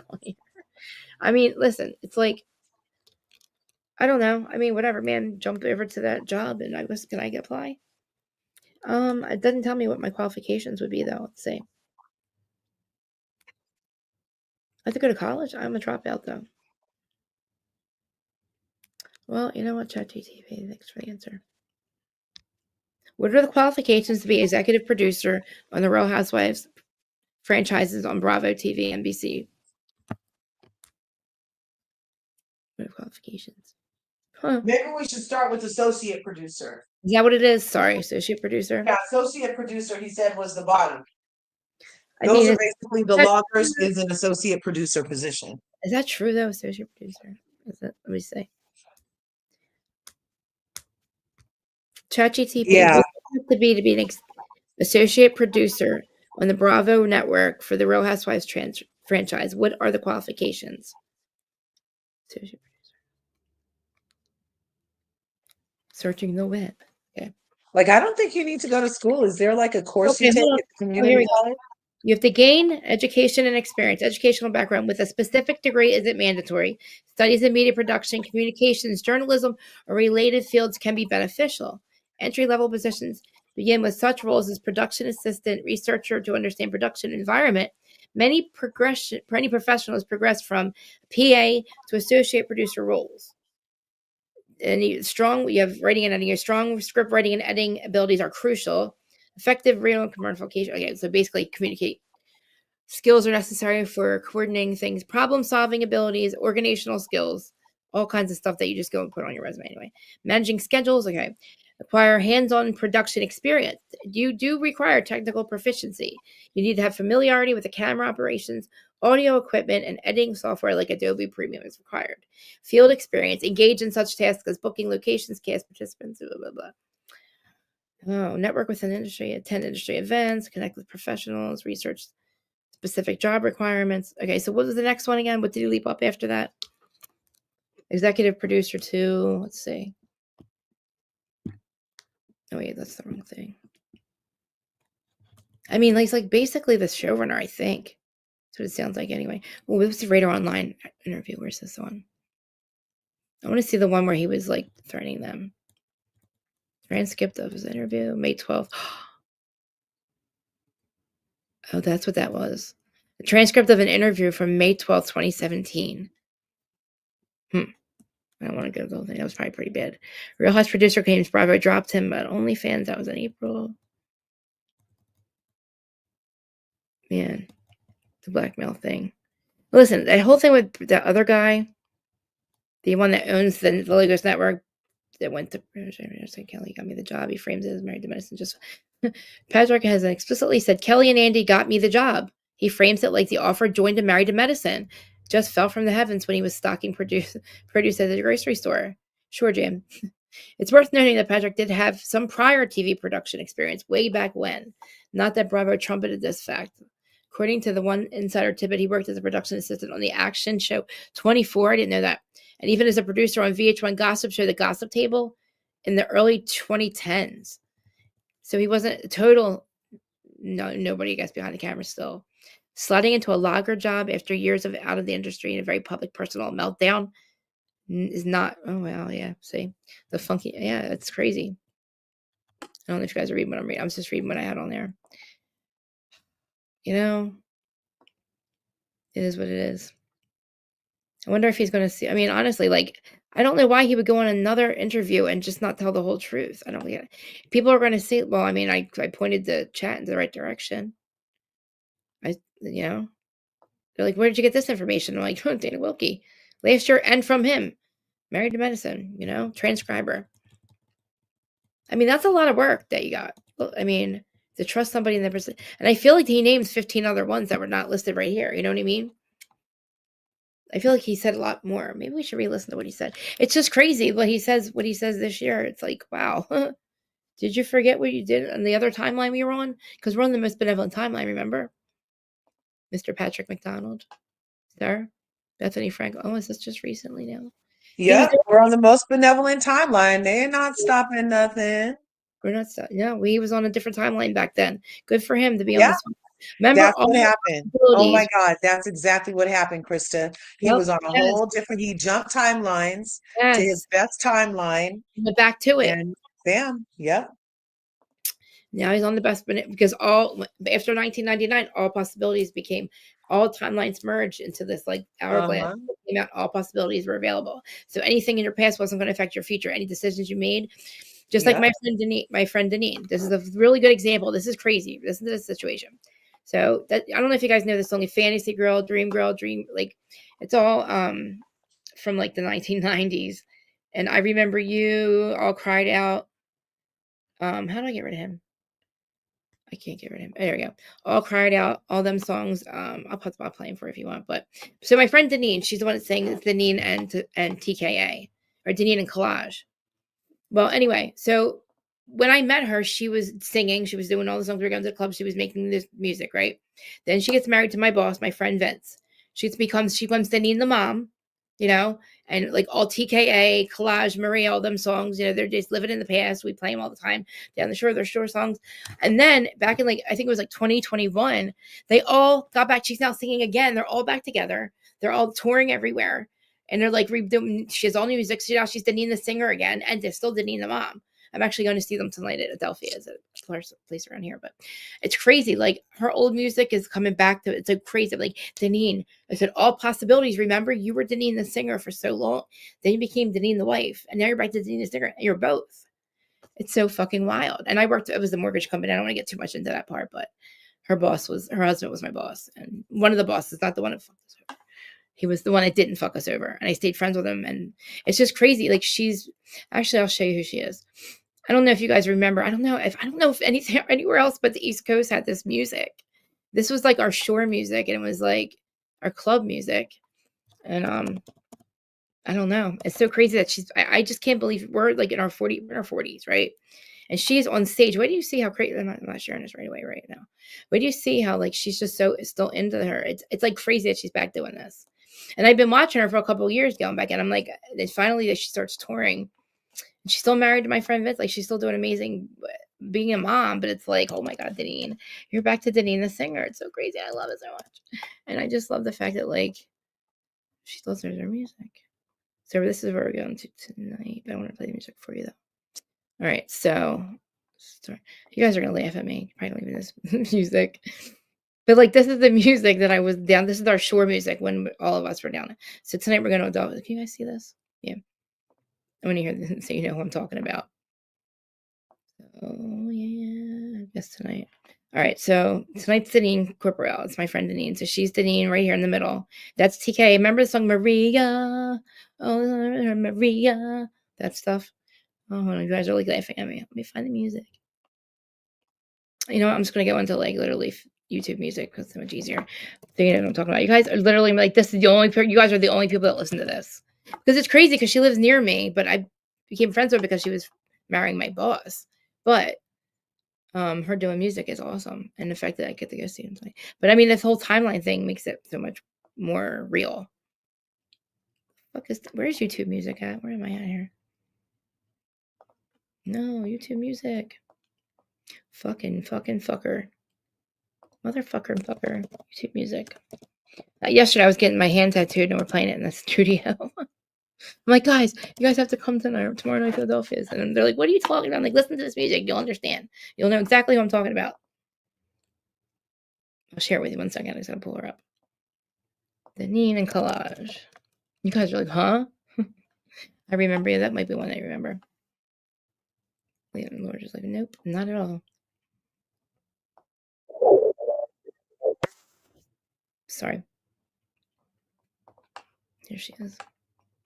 Listen to that out here too. Yeah. I tell you. Yeah.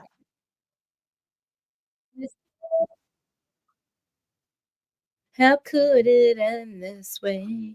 So much more to say. Dude, it's so crazy. I'm like, I can't believe you're just all right. Now you guys got to hear Maria. I know you guys know Maria or Louder Than Love. They'll be there tonight too. TKA. And now it's April's TKA, but this is so crazy. Let me stop it. You got to hear this song. This is literally, I'm going to see them. They're only going to this bar that's like, it's really not that far. It's like 5 minutes from me. I'm just, they literally tour everywhere now. They were in Brazil just recently. But you'll remember.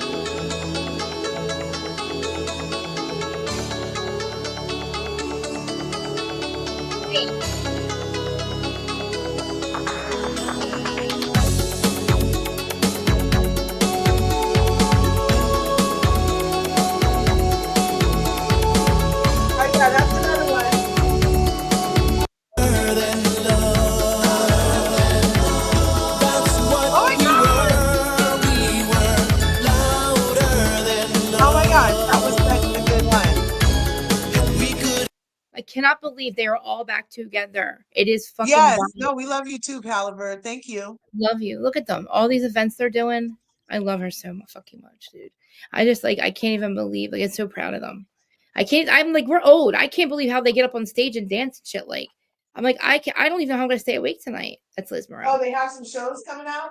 Oh my god, yeah. Tonight they're gonna be at Adelphia's.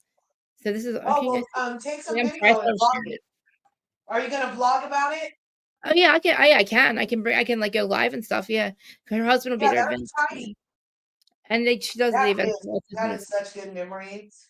I know. I can't even like. I'm telling you, like I was really young getting into bars back then down the shore, but look, I can't believe it's like TKA, April, which is A of the TKA, and literally like Maria. I gotta play Maria for you. I'll play music all fucking day. I don't want to bore you guys with that shit, but like seriously, that's a whole for me like the timeline thing.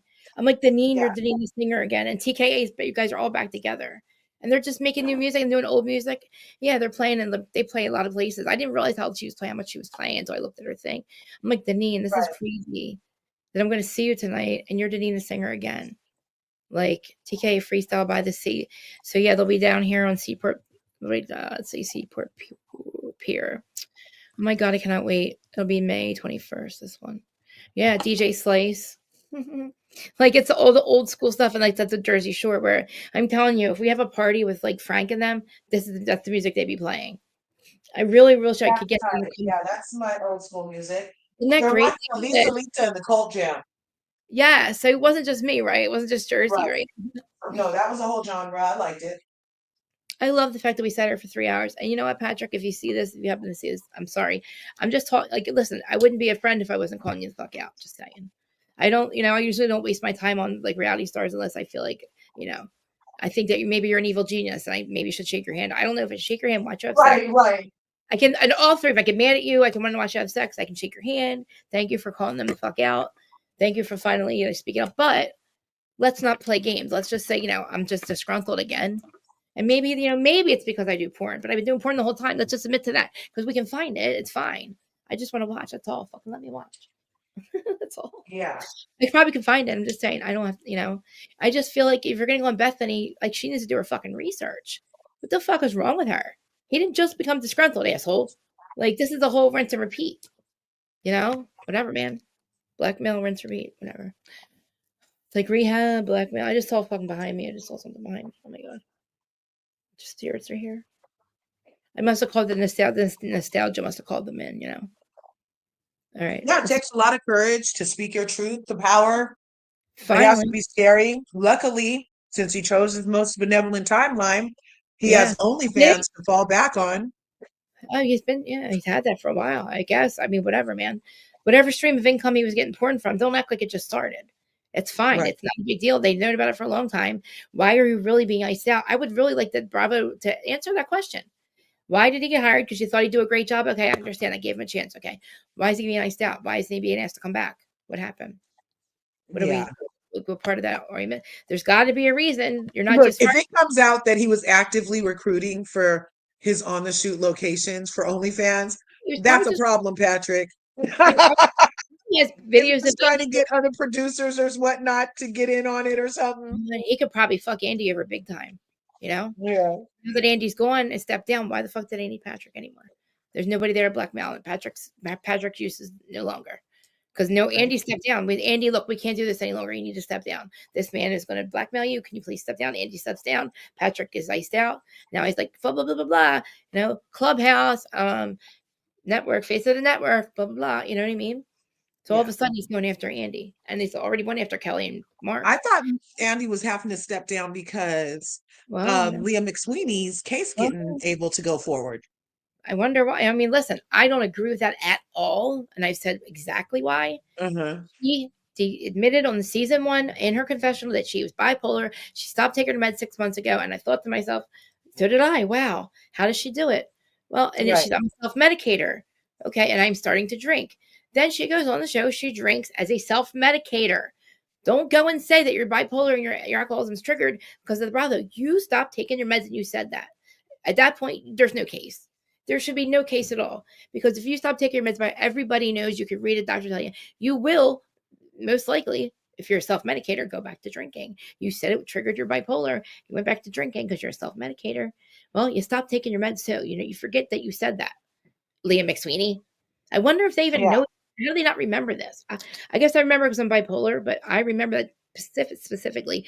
And the fact that she's saying that this is what triggered it. No, you stopped taking your meds and you probably triggered it. But if you were on your meds, you probably wouldn't have started drinking and it wouldn't have been for you. You came back anyway. You came back twice. So you came back twice. You started people. You only told people to drink because you were bored.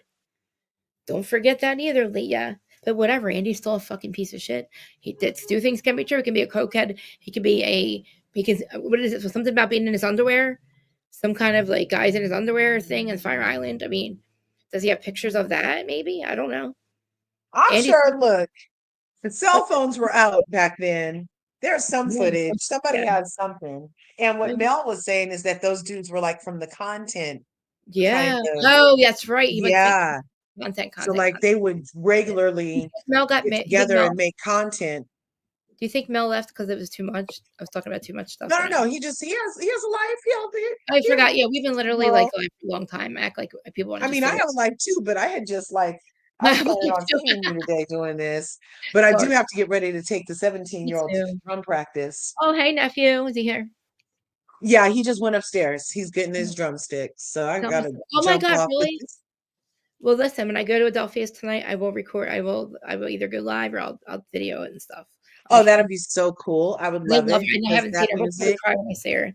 But it's just crazy. My friend's like, you know her? I'm like, of course I know. Like, I know everybody, guys. I'm fucking cool. I'm really fucking cool, guys. I'm so cool. Yeah. You're a real one, Kristen. I know. Thanks for having me again. Oh my gosh, you got your, let me see. I got my cross read done. He has to fix it, but I'm starting to get all the I got my this means Earth. Can you say where's it at? Are those sigils? Oh, wrong one. Fix that. That's gonna be Earth. Then I'm gonna have another one that says Earth. My whole hand's gonna be like it's gonna be the henna but real tattoo. Yeah. That's when I get it done. It doesn't look nice. That's gonna be beautiful. There. It doesn't look that good now, but he's got to start this finger, and it's going to go all the way down here. I'll show it to you. Well, look. I was supposed to get my wedding ring tattooed, but I was pregnant. Ooh, I ended no, up don't being do it. Don't do pregnant, it. and Don't so do they it. wouldn't let me get a Yeah. tattoo. So I think never it's got my wedding ring. But then again, everybody I knew who got a tattoo for a wedding band ended up divorced. Yeah, it's a curse. Never get it. Never get your man's Yeah. name.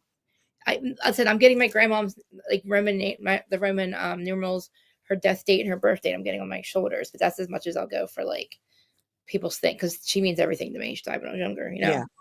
But that's about, you know. But yeah, he does little bit at a time. So he never finished them because they're never finished. But are you gonna do anything later? I don't know because I have to. I forget even what time I go to bed. Usually at 8, but I'm staying up to go to Adelphia's tonight. And Adelphia's is just literally like a bar that's. Oh yeah, you're going to Adelphia's and you're gonna vlog from there. Okay, Yes, I'm out. I'm repeating myself. I love you. need Me some too. I'm liquid. starting. I love This you is when I too. start getting weird. I start getting weird Talk right to now. you later. Love Peace. you. Bye. Guys, everybody smash the. I love enlarges up here because you guys. I usually after 3 hours I start to deflate. 3 and 4. Oh my God, my 4 hours. George left me too. I yelled at him for interrupting the live. But listen, Patrick McDonald, I'm not trying to call you the fuck out, but I am. But I mean, let's just start on an honest note. If you're going to be cool and we're going to like go after Bravo and we're going to expose Andy, let's be completely fucking honest about why and what he did and what are you doing with it. Are you taking all it to court? Are you taking your evidence to court? I'm sure you have some. Are you going to? Can I see the tape? I just want to watch. That's all. I mean, all this can be true. A lot of things can be true at the same time. You're hot as fuck. And and my other hot gay friends, I can't think about having sex with because it makes me, oh my God, it's like my brothers. Oh my God, I think about Zach and like, I don't know. They're so hot, but I can't do it.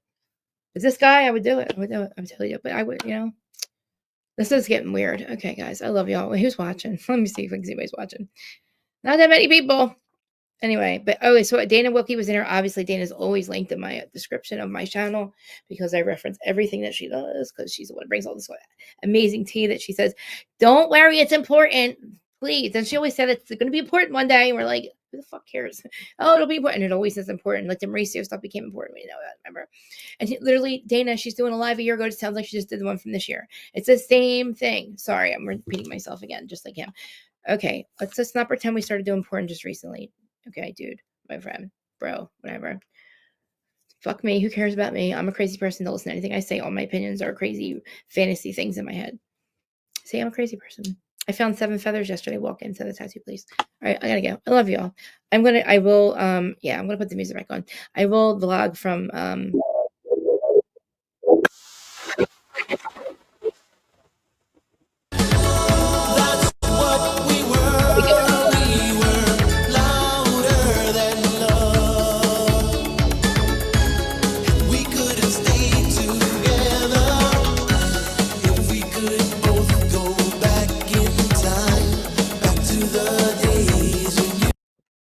Indiana say so. You guys will remember this song, All Cried Out. Where's she at? All cried out. This was literally like I can't even. Deneen and Collage, I remember you. Let's say All cried out. No, wrong one. You guys can go. I'm just here being silly and listening to music.